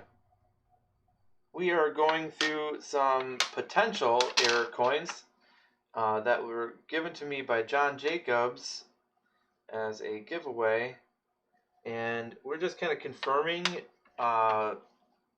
what they are, if we find something unique and interesting, and kind of talking about, you know, what we're looking for, and hopefully helping people also who are doing the same thing. And I'm just organizing these nickels by date here real quick. 2013, 15, 16, 17, and we'll start with the earliest, and we got another 2017. Okay, so the earliest one we have here is a 1996 out of Philly. Looks like it's in pretty good condition, and honestly, I don't have anything on my list for 1996, so yeah, I know. Live coin Q&A. I know you're not the Jefferson your fan. Isn't Jeff Stanley though? He likes the nickels, right? Man, this is a really nicely struck coin, and it has lots of really good toning to it already. Let me throw the reverse on here really fast. I'm just wondering what John Jacobs saw. Yeah, Stanley's the nickel guy. All right, let me pull up the scope so you guys can see that. You're not just looking at my arm. Okay. Under the scope, it doesn't look that great. But let's go, and yeah, you can see those dye abrasions there. Let's go up here. Ooh. Whoa. That looks really weak. Oh, so we got some die cracks going on here with the Monticello building. So that is cool. And I don't have my toothpick, but I'll use this to kind of point them out. This one's leading straight into the rim. And then we have all these up here. You think those are scratches? Well, that's raised metal right there. I mean, if you look at this one,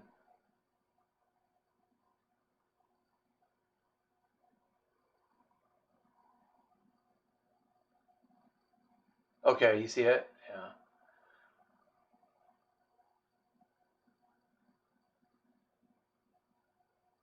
And there's one going on the other. No, it's okay. Don't be sorry.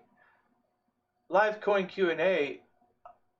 Trust me, if it were you or Jimmy or anyone in chat that was saying, "Hey, it might be this other thing," I'm not taking offense to it because it very well could be. I think it's a little bit of pushback is healthy. So wow, this is. I mean, you could tell these dye abrasions, man. This dye was at the end of its useful life. Look at the weakness uh, in all the devices here. I mean, this thing was about to blow apart. It was. Um, this is a 1996 P. And was that? I'm sorry. I'm going to pull up the chat here. I can only see half of it. PE Stacker says, "Sharp Eye, I just emailed you a picture of my favorite error penny in my collection." Ooh, I can't wait to look at that.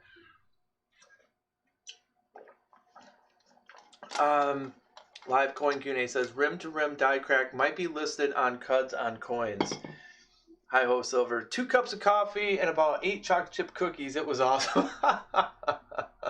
Man, that sounds good. Those are called radial flow lines. Gives it a starburst effect. Classic sign of dye deterioration. I thought, okay. Radial flow lines. It does give it a starburst effect. And yeah, I see these all the time, but not often that rim to rim die crack. So yeah, let's sometimes it's also called orange peel. Let's go to this Kazan Coins website. You guys bear with me because I'm not the best navigator of this website, so I'm gonna see if I can navigate my way to the nickels. Let's see, that's shattered die.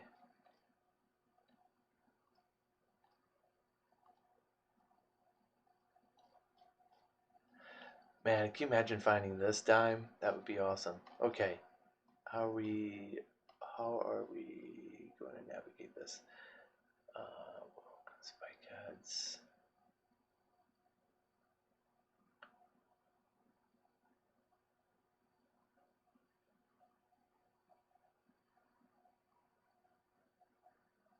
I've got to spend more time on this website. I really like this. A guide to numbering system used on this site. I never read that before. I have to. Okay, so this would be a retained interior die break, would it not? Let's look at this one. Interior die breaks on nickel, 1866 to present, Jefferson nickel. Let's see if there's 1996.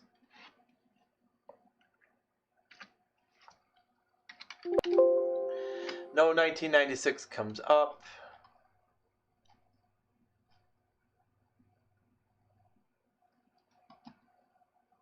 No, it's a bisecting rim to rim. Okay. So that wouldn't be the place to look for it. So interior die breaks and die chips is where I clicked.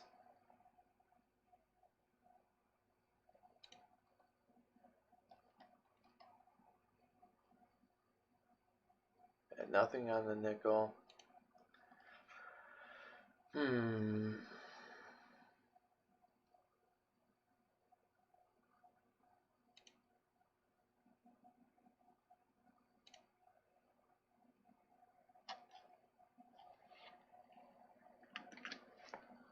Right now we're looking at shattered dies, and it's not. 1996 does not come up.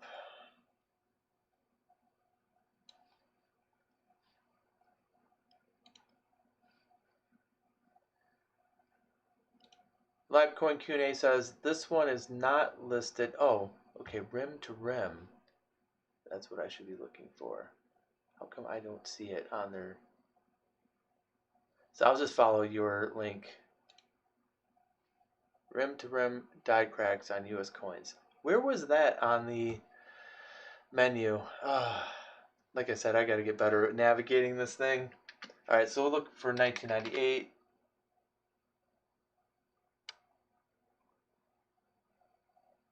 Oh, okay. So this is a penny. Let's see. Let's go. There we are.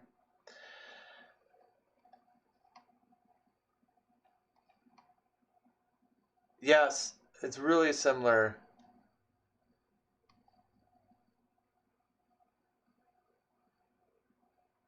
They've classified this as a 01R. Bisecting rim to rim. I didn't see that, so let me...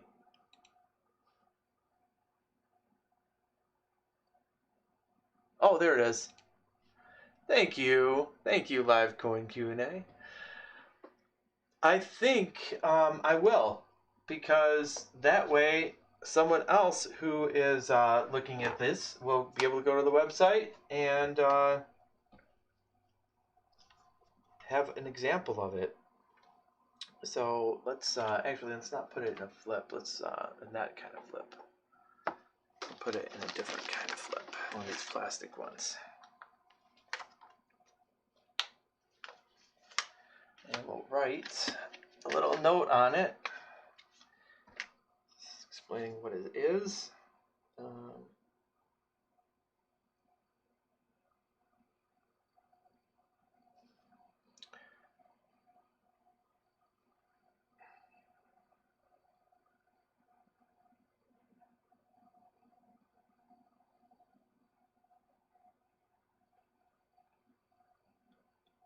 Cool. Now, I've never sent anything to Cuds on Coins, but I'm going to send this one in. And put John Jacobs' name on it, because he found it.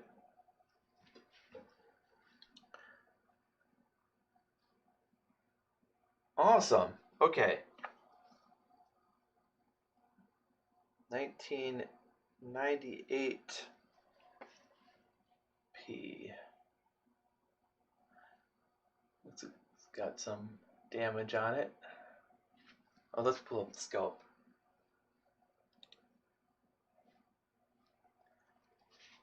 Okay, do I have anything with a 1998? Nope. Not on my list. See if it's got some crimp damage. Ooh, oh, Jefferson. Oh, the damage. What happened to you? What did they do to you? Okay. Everything here looks normal. Let's look at the building.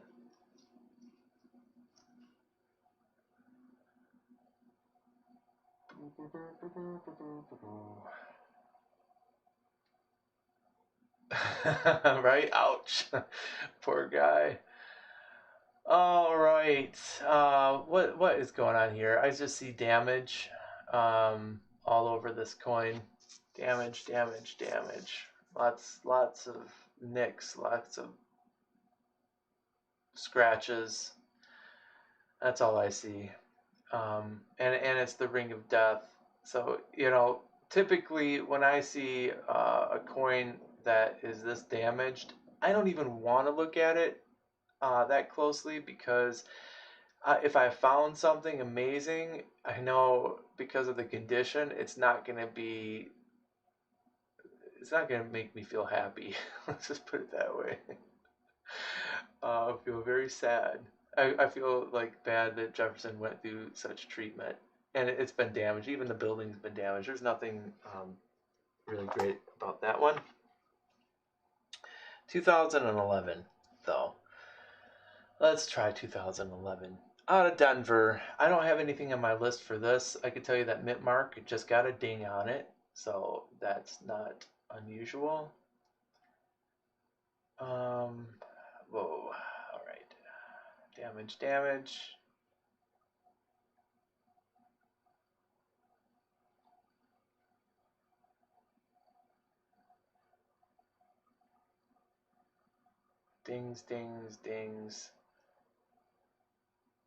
Okay, nothing here. Let's look at the building.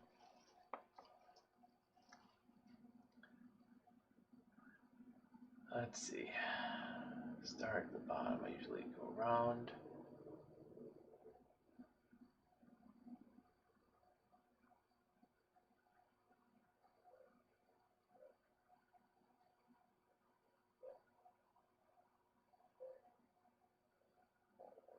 Correct me if I'm wrong, but this looks like a normal coin.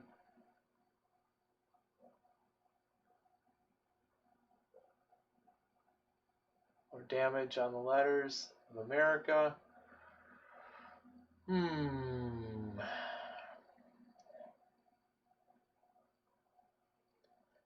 You could get something in the building here, but I don't see any evidence of anything unusual. So I'm passing on it. And this is a 2012P. Going around. More damage. Ooh. Lots of scratches to his face. I think Freddy Krueger was hanging out with him. And nothing about the obverse here is different. Hi, Ho Silver says, you're good. I get motion sickness watching Bill 457 go around a coin. I try to keep it slow. I hear you. I hear you. I've been there too. I usually like to start at the bottom and then just go up and around. And wait, what's that?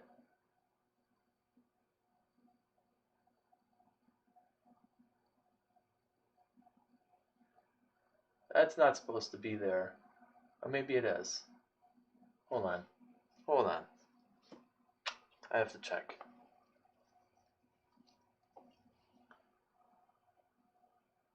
Okay, no. Never mind.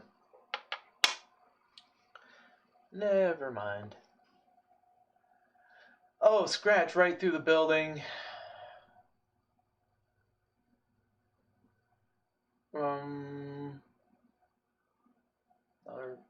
I'm just seeing post-mint damage here. It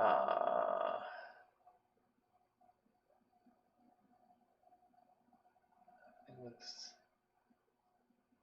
Let me go here to the. No, that's. Yeah, it would be really interesting to know what he was thinking on these so far, because I don't see anything different than normal on the last two. Here's a 2015P. Let's see.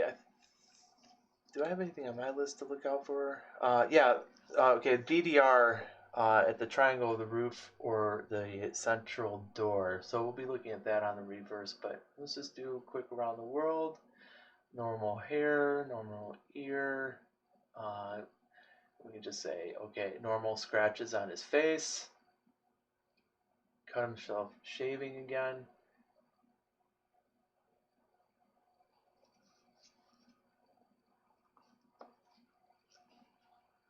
David says, definitely a pocket knife attack on that one, right? God, I'll tell you. All right. And there's no DDR here. Okay, so let's look for other unusual things. What was John? What did he see that I'm not seeing? What's that hanging off the building on the right there? That's not normal. Almost looks like there's a bunny ear or something that's just wagging or laying down there. Silver and More, hi, how are you? Thanks for joining. We're going through like some error coins or in varieties. So this 2015 seems to have something different about it. Let's put up this one. Oh no, that's there. It's supposed to be there. Okay, I just never noticed it. So this is the one we were looking at, and it's common, I guess. So that's supposed to be there. It's part of the design. I don't see anything. Nothing else struck out. I'm searching for something, but I don't see anything on this one. If you guys did, let me know. I'm putting it aside right now, and we'll move on to the one I just had up, which is a 2016 P.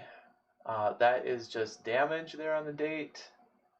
Scratches on his lapel. Normal hair, normal ear. Cut himself shaving. Yep, Circle of Death. More damage. All right, John, what did you see? What did you see that I'm not? Well, okay, let's flip it. Here's the reverse, and I'm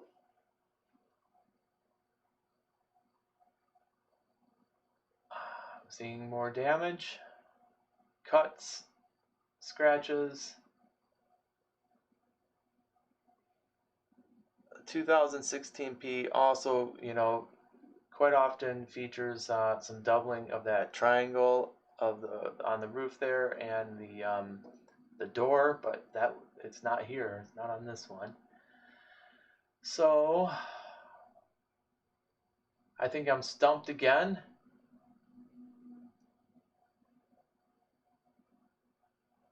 I'm doing great, thank you. I'm starting to get a little hungry, but I want to get through these and do a little summary and play something on the guitar. And I'm kind of feeling stumped about these nickels. Maybe there's something here that I'm just not seeing. But thank you for coming into the stream. And helping out if you want. Oh, look at that giant scratch. Boy, definitely a Freddy Krueger situation. This is just a big scratch going through his forehead. That is not a dye break. I can see that it's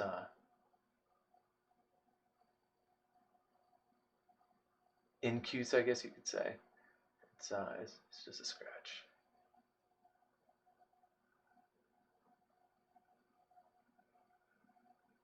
All right, nothing here on the obverse that I could see. And let me know if I am starting to go too fast. I'm just trying to, since it's been a bust on these, that could be a crack right there to the left. Silvermore says, I found those radio flow lines or sunburst interesting. Yeah, they are definitely, they look interesting, and I like identifying the dye when it's on its death knell. And sometimes I think they're kind of pretty. I think that's what this is. I think we've got another, yeah, for sure. There's more dye breaks here, is what I'm seeing. Right here at the bottom of the building, and then right here, I'm seeing a dye crack. Let's look down here. not a real cool rim to rim one like we saw before. But I think there's something on this side of the rim, but not on this one. Oh, maybe there is a little bit. Yeah. Alright, so we got a die break.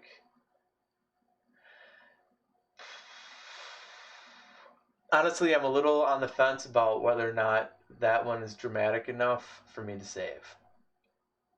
So if you know, me saying that is going to make anybody cry, I am sorry.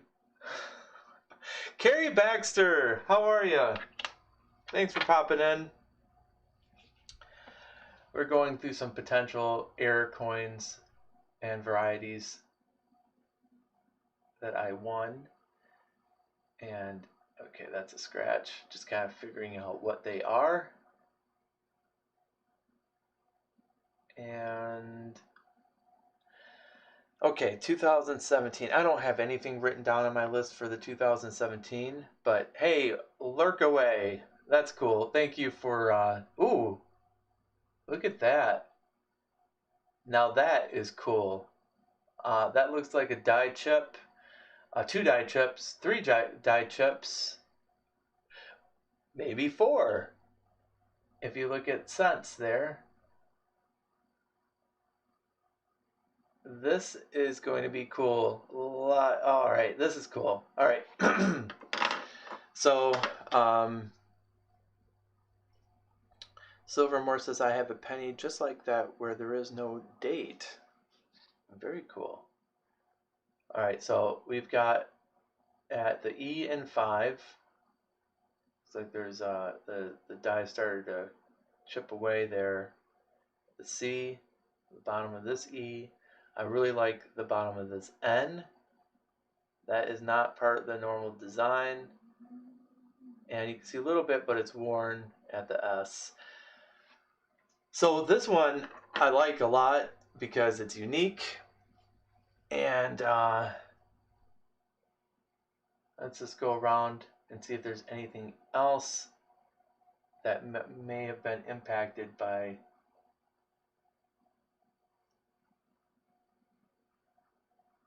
this. What's okay? So there in that building, I see some raised metal as well. I just want to make sure. It doesn't look like it should be there.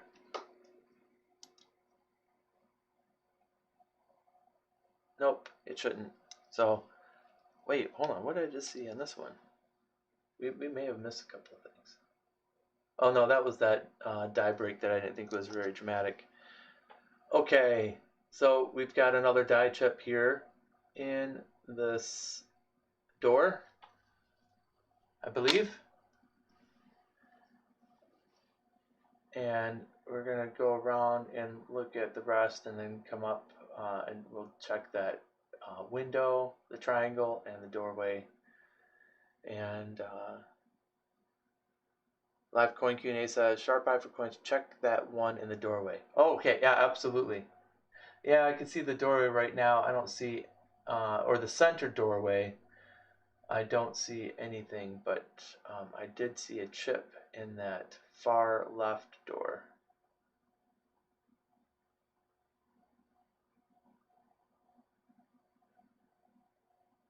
Right.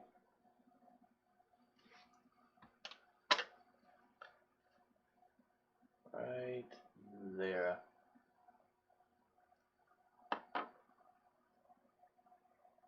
So that's some pretty cool chips that have affected the appearance of 5 cents.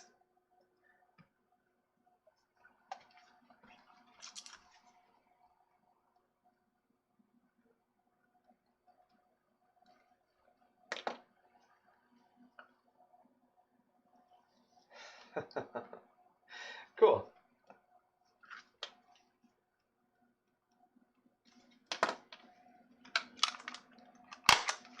And then we have 3 more nickels, and then I swear we're going to rush through those dimes. Okay.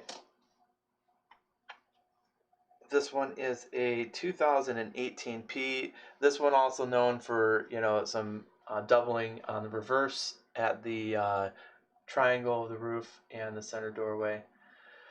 Boy, this one cut himself shaving again. Oh, ooh, sorry about your nose, bud. Whew. Oh, rip, scratch right through the D in God. All right, that's all post-mint damage, guys. Okay, let's flip this up and over. Let's see what's on here. Um, okay, normal.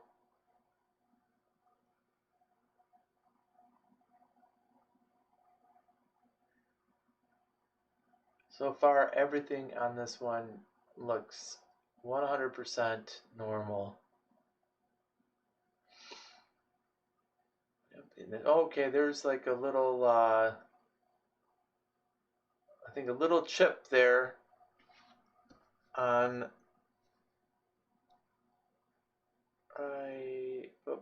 right by the initials.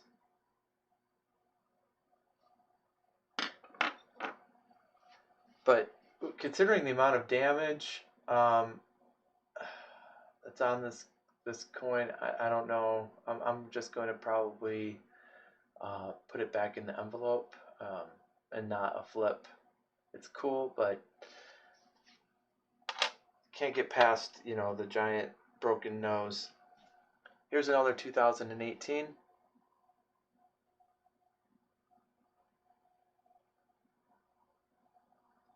A little bit. A lot better. Still some, circulation dings, but much better condition than the last. And we'll flip it over to see what's on this building. The same year. And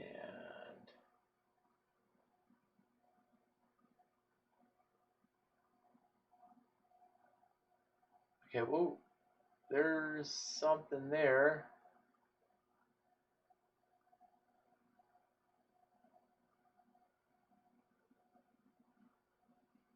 Let's keep going.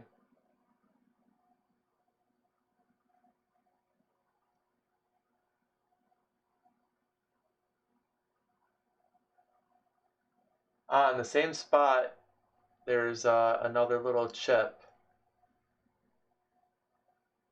So instead of the FS initials, it's IFS.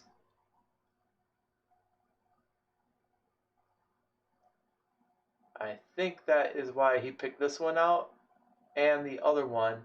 But if I'm going to save one, I am way more likely to save this one just based on the condition. Even though, that tiny little chip, it's not very dramatic. I do like that it's almost like the buy error on a Lincoln cent. It looks like an I. So we'll definitely hold on to that one. All right. And this one is a 2020p. I've got nothing on my list for the 2020p to look out for, but let's have a close look. Okay, he's got a nick on his eye. I hope I'm not going too fast for you guys. I don't think I am. I'm trying to keep the pace okay so nobody gets dizzy. All right, nothing unusual here except for the damage on the eye. And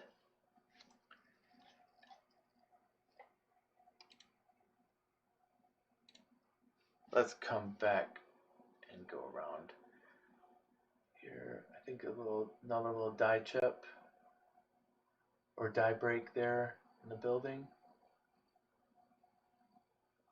Mechanical doubling going on the letters. I scratch. See the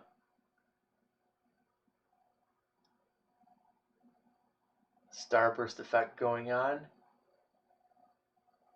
Looks like, yeah, it's just a scratch there to the right of the initials.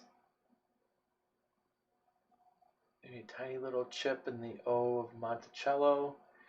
Nothing here, it really is dramatic enough. I think that is really going to pique my interest in this coin, unless I see something else. There's, you know, damage in the building. Oh, giant scratch through the roof. So yeah, I mean, there's definitely there's a little break and a couple little chips, but we are finished with the nickels.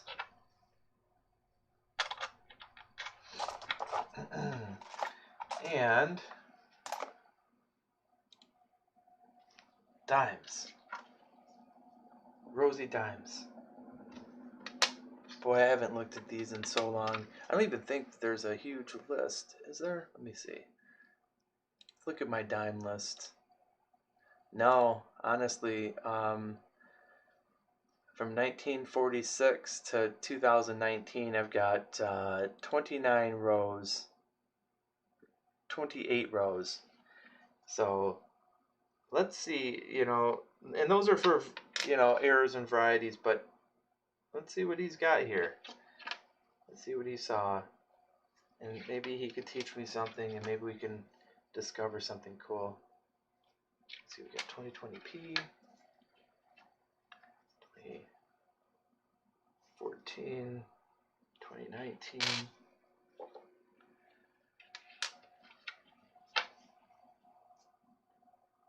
2007, and we only have 8 of them, so let's see, 2010. All right, let's get into this, you guys. I guess we have two 2010s. No, that's not 2010. That's 2016. See, I have a hard time, even with my second pair of eyes, seeing the writing on these dimes. Okay, so 1970, I do have something for a DDR. Apparently it could be on an aluminum planchet, so maybe I should have my scale here. And 2.25 grams within some tolerance of 2.28. This one's 2.23. This is a regular planchet. Yep. See the copper on the edge. And let's go to the scope. So 1970, we should be looking at the reverse for doubling on the USA, but let's just go around the world here. It's a circulated coin for sure. Okay, nothing at all unusual about that. Let's look at the reverse. What did John see? Besides, we got lots of wear and lots of wear. This is not a DDR.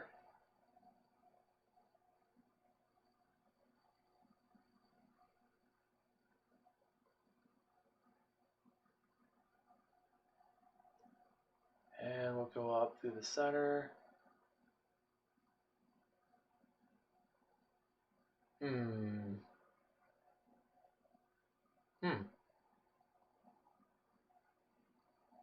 Okay, he stumped me on this one.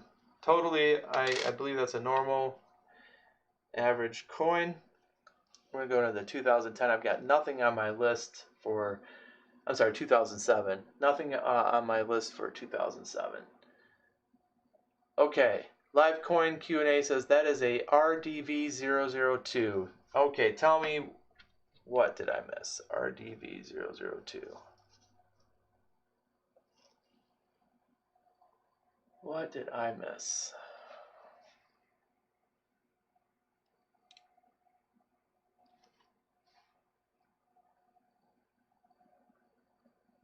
Two deep valleys in the flame.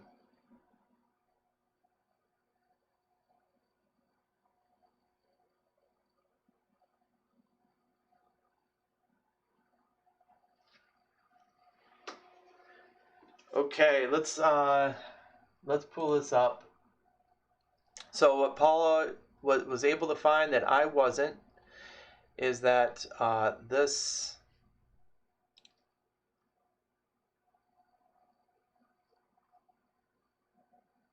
what is it? The grooves of the flame are deeper on this coin than average.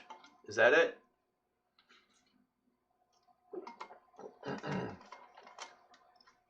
She says it's a keeper.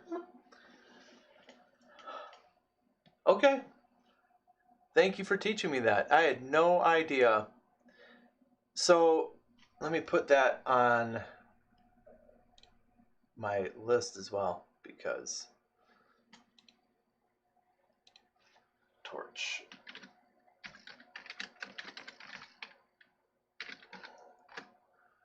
I wouldn't even have looked for that.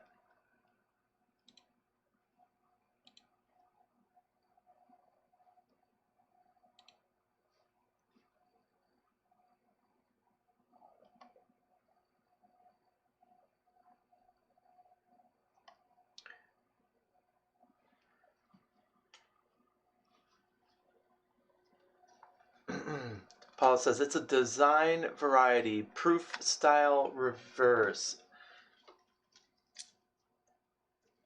Does that mean that they actually used one of the dies from the proofs?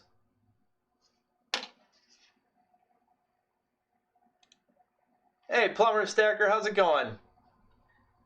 Okay, 1970. You're awesome, live coin Q&A.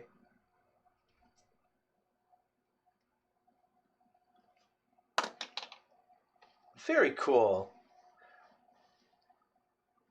Somebody at the Mint said, oops. Okay, I'm gonna have to get better at identifying the torch grooves then. Is that, because I guess my question here is that particular to the 1970, or is that happened more often?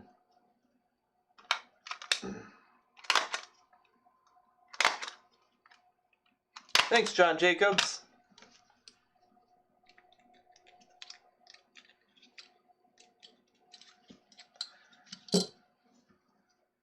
Well, hello, Shempy. How are you?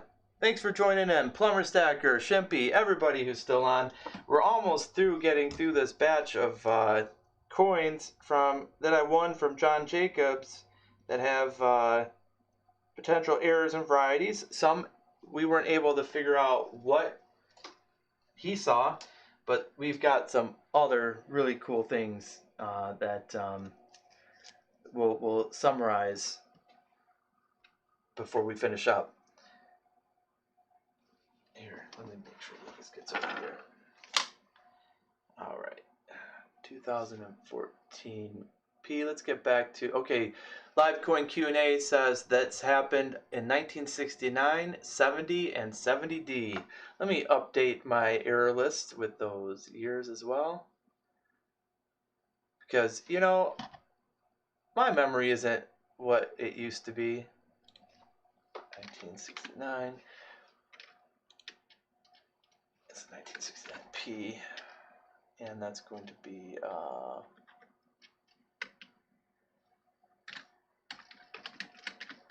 it's not a DDR, so I'm gonna have to revise this list, but I'll do it later, not on stream. I gotta have a list because my memory, it's good for Lincoln cents for some reason, but I guess because I do the nickels and dimes less often, you know. Besides, you know, if you go and you take a break, it's always nice to refresh your memory by looking at the list before you get back into your coin roll hunt. So that's another good reason to keep an error list. I'm a spreadsheet guy. Great to have you guys here. Let's get back into the full screen scope. We're gonna move on with, what year is this? God only knows, I can't see these dimes sometimes. 2016P, and here we do have there's a known DDR at the olive leaf with a strong spread on the upper right central olive leaf.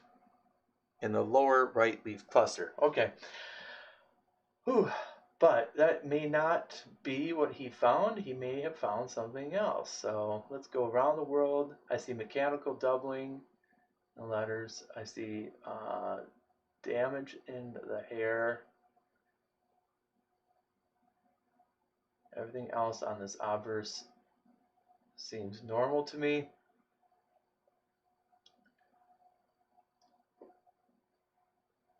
All right, here looks normal. Okay, let's flip it.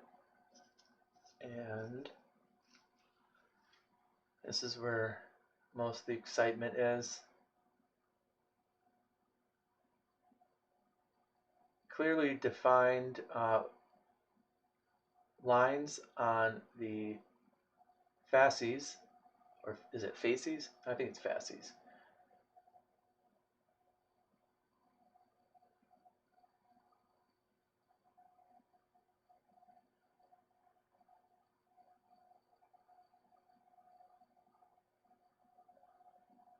Mm-hmm.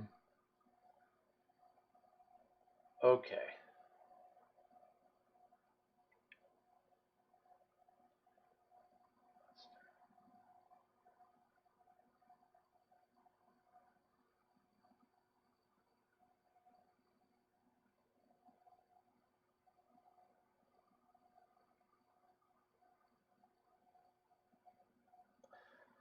I'm going to go to Variety Vista on this one. Just so I can remind myself with a picture, because I'm reading what I wrote and it doesn't make any sense to me now. I wrote it so long ago. So let's go to Variety Vista here, and let's go home. Let's go to Rosie Dimes. Let's go to DDR listings. And did I say this was 2016? And we've got 3 different kinds.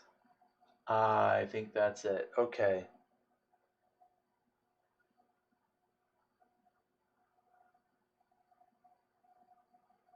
Okay. So let's see. What was he seeing? Here's a close-up of the olive leaves. Here, I'm sorry. Let me go back so you guys could see what I'm seeing. Now, I didn't see this on the coin.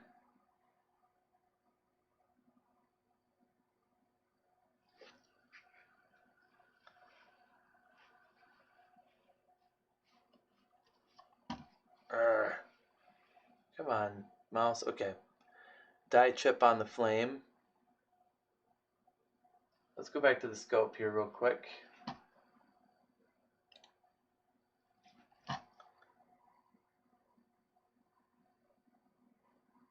I do not see a die chip on the flame.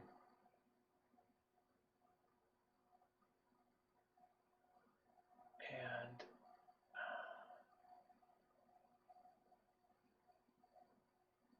I am not seeing a doubled leaf there.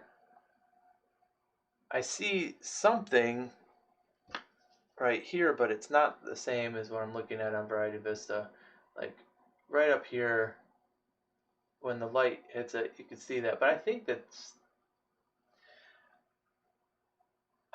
damage. I think that something hit it and spread it a little bit.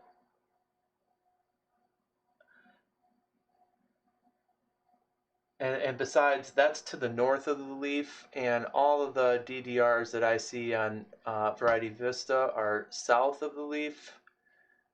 Like the DDR002, yeah, it's like lower. Both of them are lower, and that one would be above. So this is not a DDR. So we're gonna have to pass on that one. Okay, someone said, let's see. Shippy said, cool, I have a full coffee can full of dimes, but I dislike searching dimes. It sounds horrible. I feel the same way when I have dimes. it's how do I put it? It's a labor for me because they're so small. But I do love Mercury dimes. It's just searching the rolls is tough for me. Let's see here. Yeah, they're hard on the eyeballs. Definitely use a scope. But then you have the mechanics, of having to move it back and forth. When you're hunting, you kind of want to go fast. But yeah, it's hard to see. Okay, so let's go back to the scope for this 2016P. I think let's just jump to the reverse. Let's just jump to the reverse and see what we got here. All right, so it's not DDR. Archaeology Mikey, hey, how's it going? Hello again, everybody who's back. Yep, I am not seeing.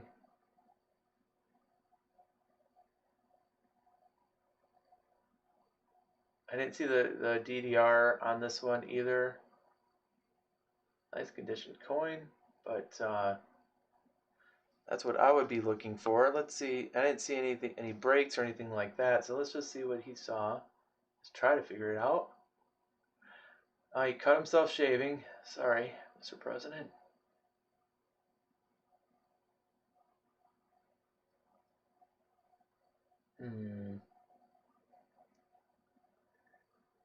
Well, this one looks like a normal coin to me as well. So we're gonna put that aside and pick up this one, which is a 2018P. I don't have anything on my list for this, so let's see what he found or saw. I see more mechanical doubling. Ooh, what is that in his hair?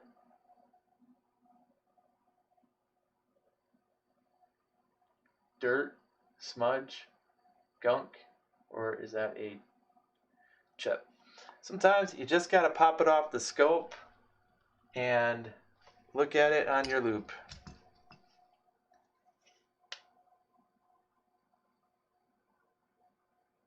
That's raised metal, folks. So yeah,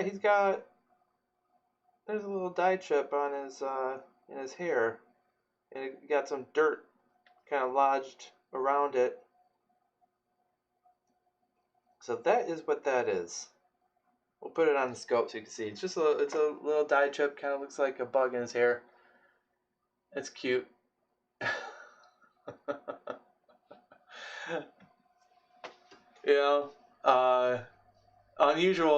Unusual for sure.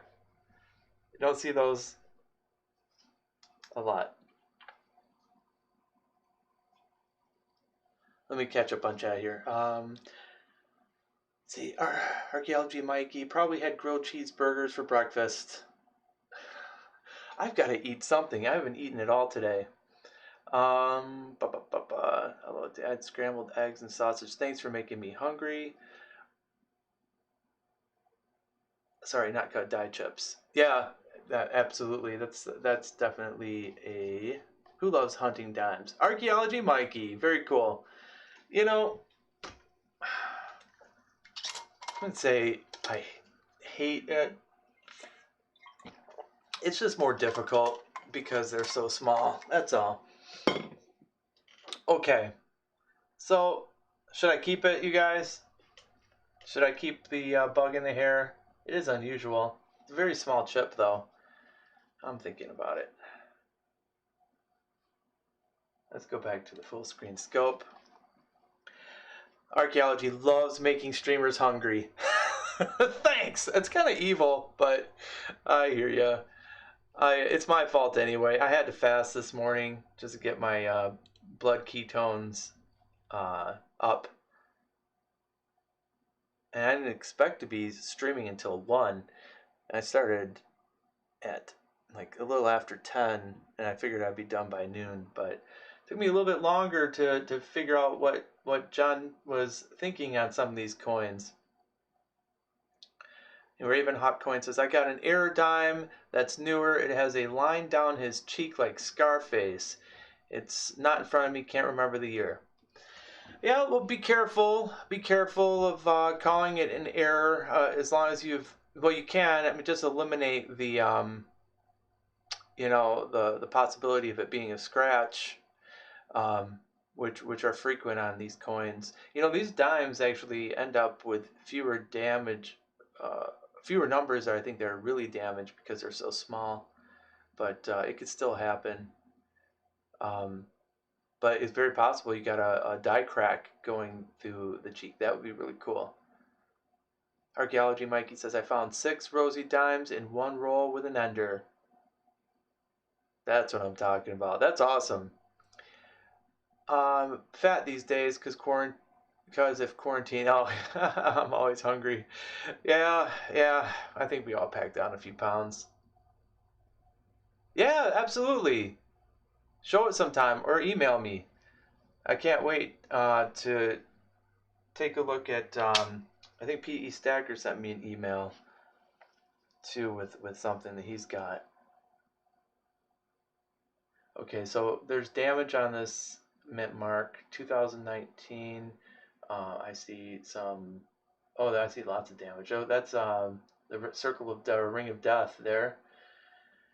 I hate seeing that. I hate seeing those crimp marks. Okay, let's flip it and see what we got here.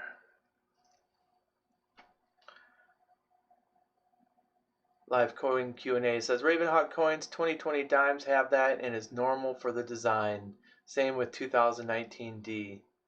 Okay, interesting. All right, what's going on with this thing? All right. Live coin Q&A says show this sharp eye for coins. Okay.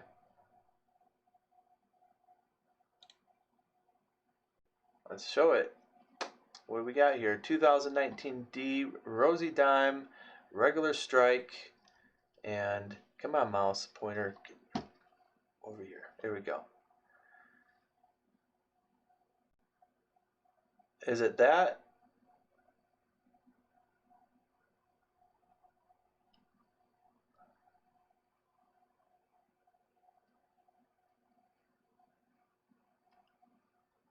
I see a lot of scratches on his face here. That seems to be the most significant. No, it's the depression down the face. Oh, this thing right here? Like it's like his cheekbone or whatnot. Uh-huh. That's it. Okay.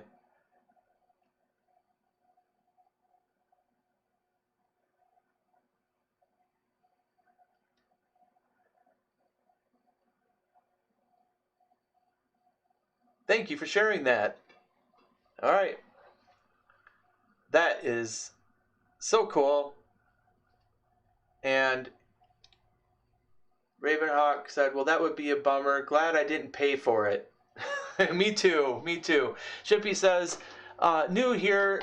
Yeah, I know. And I'm so happy you're here. Oh, Donna Helton sent you. I'm so happy you're here too. Thank you, Donna. I'm going to have to thank her too. That's awesome. Ravenhawk, is that what you were talking about with that depression? Says, no, it's closer to his eyes on the one I have, if I remember correctly, and it goes at a little angle. Okay, so if that's not it, then yeah, definitely send it to Live Coin Q&A. Send it to me too. I'd love to see it. Yeah, that's just damage right here. Damage. So it'd be interesting to see what you're looking at. Hello, Ida Herring. Welcome. Thank you. Taking a break off of work, huh? I'm sorry if I missed anybody. All right, let's wait. Archaeology Mikey says E pluribus unum found a wounded eagle dollar coin last night in AU to BU condition. What's a wounded eagle? I'm for some reason I'm drawing a blank. What a wounded eagle dollar coin is. I don't search the dollar coins, so I'm really ignorant about the dollar coins.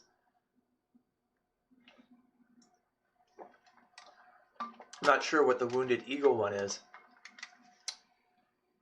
Archaeology Mikey, you need to be blue though. So you can feel free to share a link if you want. If you know where it is online, Carrie Baxter, you need to have one too. And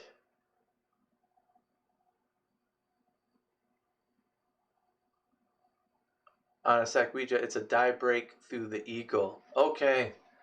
Yeah, I think I picked up maybe 2 rolls of dollar coins once, and I don't know, I just wasn't into it. Ida Hearing says, listening while I'm mailing. You guys, just so you know, if you guys aren't subscribed to Ida Hearing, please, somebody drop a link to her channel in here. We're trying to get her to 1,000 subscribers. She definitely deserves it. She does so much for the community. She also does the cancer benefit auction. She has the Live from the She Shop Studio morning show, which I wake up to most mornings when I can. She's just an awesome person, and so she deserves. I can't believe she's not at 1,000 already, to be perfectly honest. So, if you're not already, and I'm pretty sure most people in this stream right now are already, but if you're not, please take a second, go over, subscribe to her. But even more than that, watch one of her streams, comment on one of the videos so YouTube doesn't get rid of your subscription. That happens to me a lot. I was over 550 subs, and I woke up a couple of days ago. I'm like, going to do my videos, and I saw I was at 446, and like, it's just what YouTube does, So interacting definitely helps keep your subscription alive. Awesome. Archaeology Mikey, I'm going to take a look at that real quick. And thank you for dropping the link, Amanda C., David Carlisle. That's awesome. Here's the wounded eagle. Okay, wait. All right. And since I don't know where the eagle is wounded, I'm looking all over the place. Said it's a die break.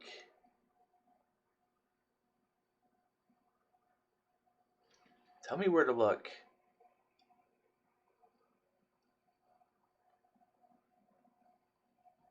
It is on the breast. Is it that, like, I thought it was a scratch there. Okay, I see it. Is it that? Right there, almost like an arrow piercing it? Okay. Oh my God, there's a arrow pointing up in the right-hand corner. Close up of Eagle's wound. Oh, I'm sorry. Thanks, you guys. I ran out of coffee an hour ago, so. Okay, so MS67 with this error sold on eBay in 2020 for $1,800. What?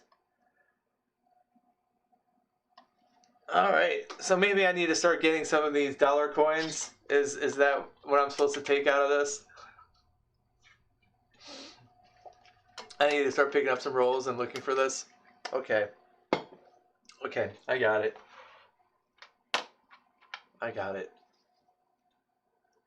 I'm done with the quarters then. Archaeology Mikey, thank you so much for sharing that. I learned something really important. And I'm going to have to go to the bank now. So far, I only have halves and pennies on order. And now I'm going to have to get some dollars. Great. All right, let's finish this, you guys. Let's finish this. We got, let's go back to the scope. You know what, mouse? Here we go. Yeah, right, Amanda? Wait, did we already look at this one? I think we did. Okay, let's put that aside. This is a 2020 from Philly. Whoa, whoa, whoa, whoa. Kind of a weak strike here. I see that starburst effect, the radial lines. So you know you're dealing with a old die here. We've been through a lot of use. I see the lighting is terrible right now with this, but I see something coming off his hair. It was just a die scratch, I think. All right. Okay. Let's flip it. Live coin Q&A. Me too. Me too. There's a little die break coming off the bottom ring of the fasces here. That is not a scratch. That's raised metal. All right, so that's pretty cool. Let's just go around real quick. We only have one more dime to look at after this one.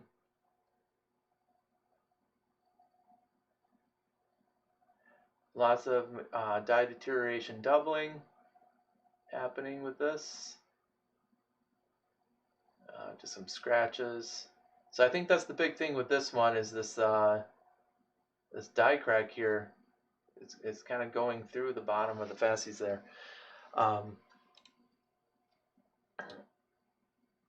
Live coin Q&A, go eat, go eat. Sometimes the best way to learn is to get it wrong. You won't usually make the same mistake. I have gotten a lot of things wrong, but that's okay, right? Because you're right, you learn, and we learn by doing, right? Okay, I need to be picky. The fasces is on the Merc. The torch is on the Rosie. Okay. On the torch, be picky. Be picky. No, don't be sorry. Just don't get mad at me when I say pennies instead of cents. Because I do that a lot. Okay. Ravenhawk Coin says, that's how I became a sponsored skater at age 13. Kept improving, always learn and move forward, and making mistakes are an important part of learning. Hell yeah. You know, I go on my streams and I play music all the time, and every time I play, I'm making mistakes. So, hey, Live Coin Q&A says, I say pennies too. All right. All right. So I'm gonna save this little die break, and this is the last one, 2019. Oh, we went back in time. All right. 2019p. What did John Jacobs think is unusual about this? I had a hearing says, I must be really smart, as many mistakes as I've made. You are. It's called experience, right? Okay, just a little damage on his nose. Yeah, I saw that too. It looked like damage to me. But do you think that's raised metal? Let me look at it with the loop, because I thought it was a scratch. You know how these coins get nicked? Let me take it here.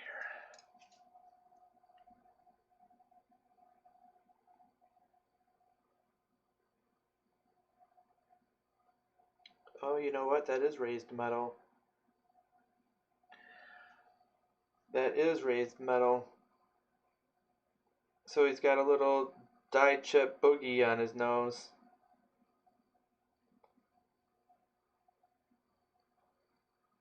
Let's see, let me... You guys didn't see that, so it didn't happen. I just want to throw this up real quick. So that on the S is like what... It's a ding, like another coin or something hit it, or maybe something scratched it. So that's what I thought was on his nose, but it is raised metal. So that's what John must have seen. Is it a booger or is it a pimple? He's got a pimple on his nose.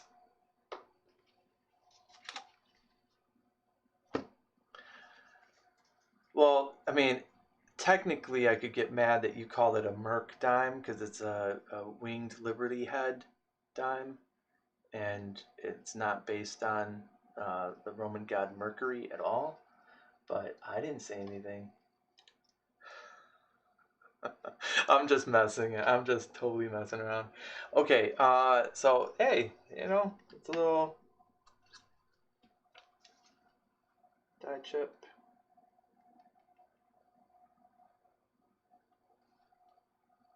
I'll save that one.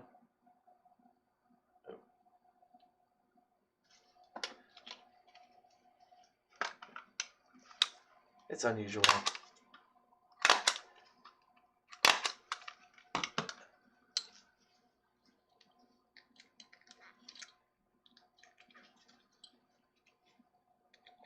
All right, you guys are awesome. Thank you so much for staying on. So, what did we find? We found some pretty cool stuff. We found, the Harper's Ferry 2016 quarter with snow on the rooftop and die chips between the building. We found this DDR 044 on the Wyoming, which is my absolute favorite find today. If you let's just show it off real quick. If you look at the saddle horn there, you can see the double die created. Looks like the illusion of two saddle horns, and that's the 044 that we identified. And we found this, of course, is, let's see here, 2017 P.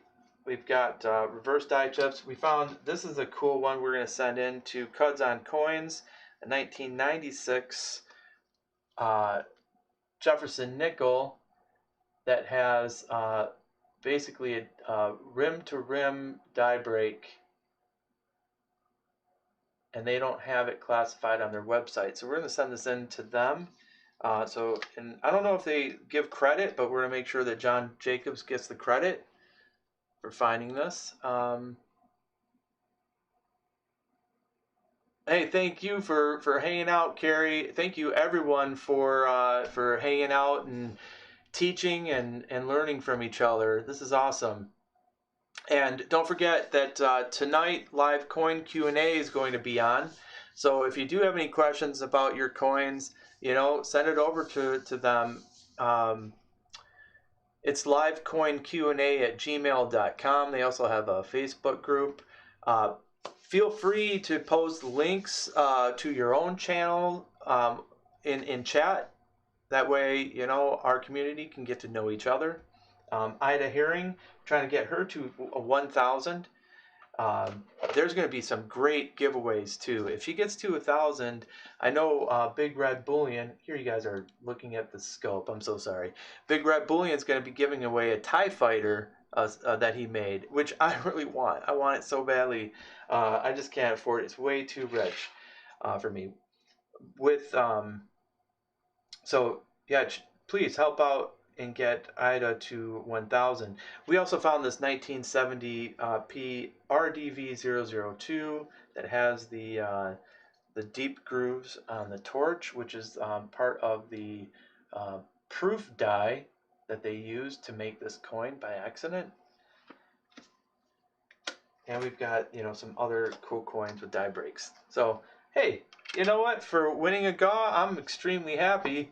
Thank you, John Jacobs. I know you're not on, but I'll have to send you a note. Actually, I sent you a quarter and a dime just yesterday. So, all right, I'm going to play a little song, and then I'm going to go get something to eat.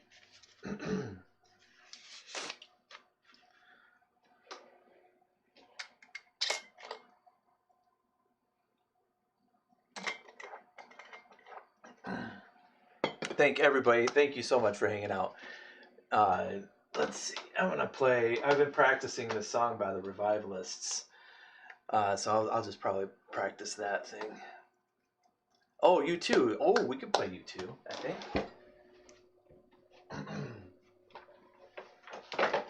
Let's see here.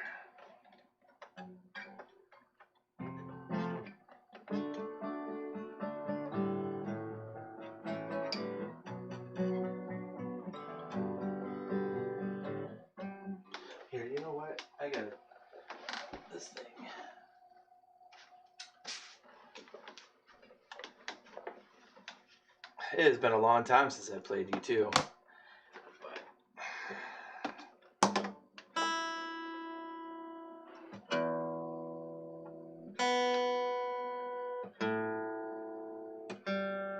Wow, it's still in tune.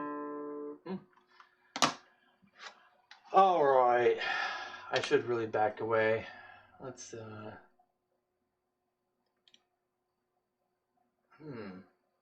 I don't really have a good camera for playing music. We'll have to. Here, we'll just do that. And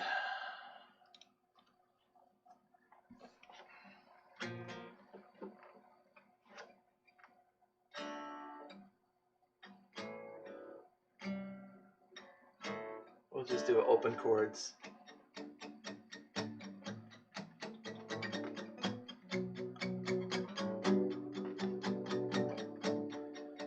See the stone set in your eyes, see the thorn twist in your side. I wait for you. Sleight of hand and twist of fate, a bed of nails, she makes me wait, and I wait for you. With or without you, with or without you. Through the storm we reach the shore, give it all, I want more, and I wait for you. With or without you, with or without you, I can't live with or without you.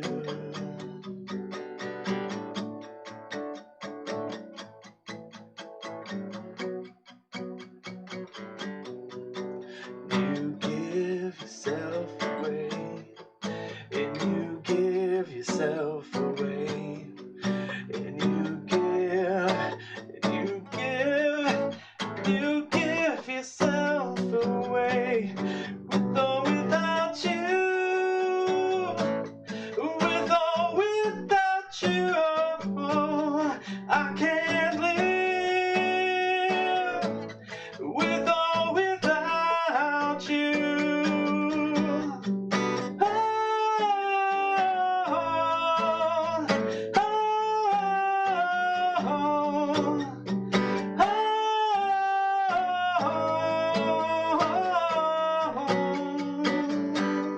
With or without you, with or without you, I can't live with or without you.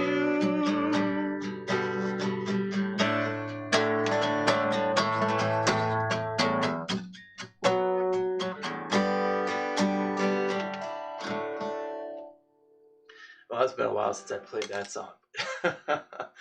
Hey, thank you for bringing up U2, Ravenhawk Coins. I wouldn't even have thought about that. That's thank you. Oldie but a goodie, right?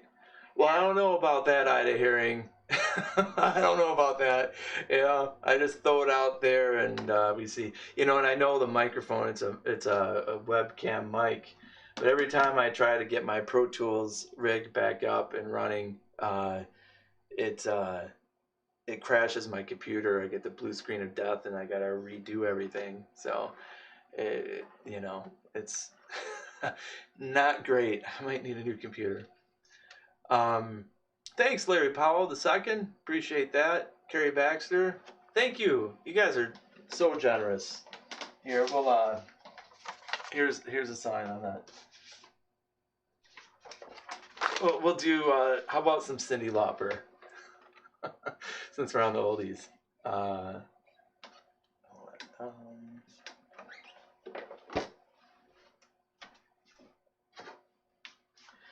Well, what do you guys? How about Cyndi Lauper or Oh, who sings this? Aha. I've been practicing these songs too.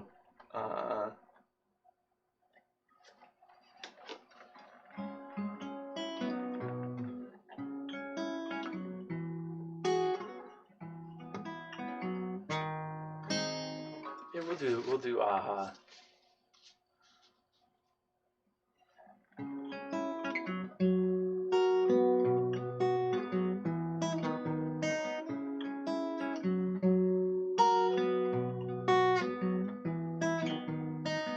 Talking away, I don't know what to say, I'll say it anyway. Today's another day to find you shying away. I knew that I was singing that way too high. Dying away, I'll be coming for your love, okay, and take on me. Take me on. I'll be gone in a day or two. We'll do it in the right key this time. So needless to say, I'm odds and ends, but that's me, I'm stumbling away. Slowly learning that life is okay. Say after me, it's no better to be safe than sorry, and take on me. Take me on. I'll be gone in a day or two. Ooh. I'll be gone in a day or two. Oh, the things that you say, is it life or just to play my worries away? You're all the things I've got to remember, shining away. Well, I'll be coming for your love anyway, and take on me. Take me on. Should I go for it? I'll be gone in a day or two.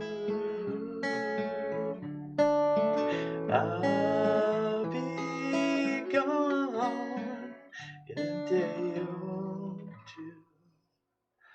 I'll have to work on that arrangement, but anyway, a little aha for you. Hey, Raven Coins, it was fun for me too. Thanks, you guys. I'm gonna go get something to eat. I hope you guys are all safe, especially everybody's that's facing a storm right now. Be well, okay? Stay safe. Take care of yourselves. Take care of each other. I'll see you soon.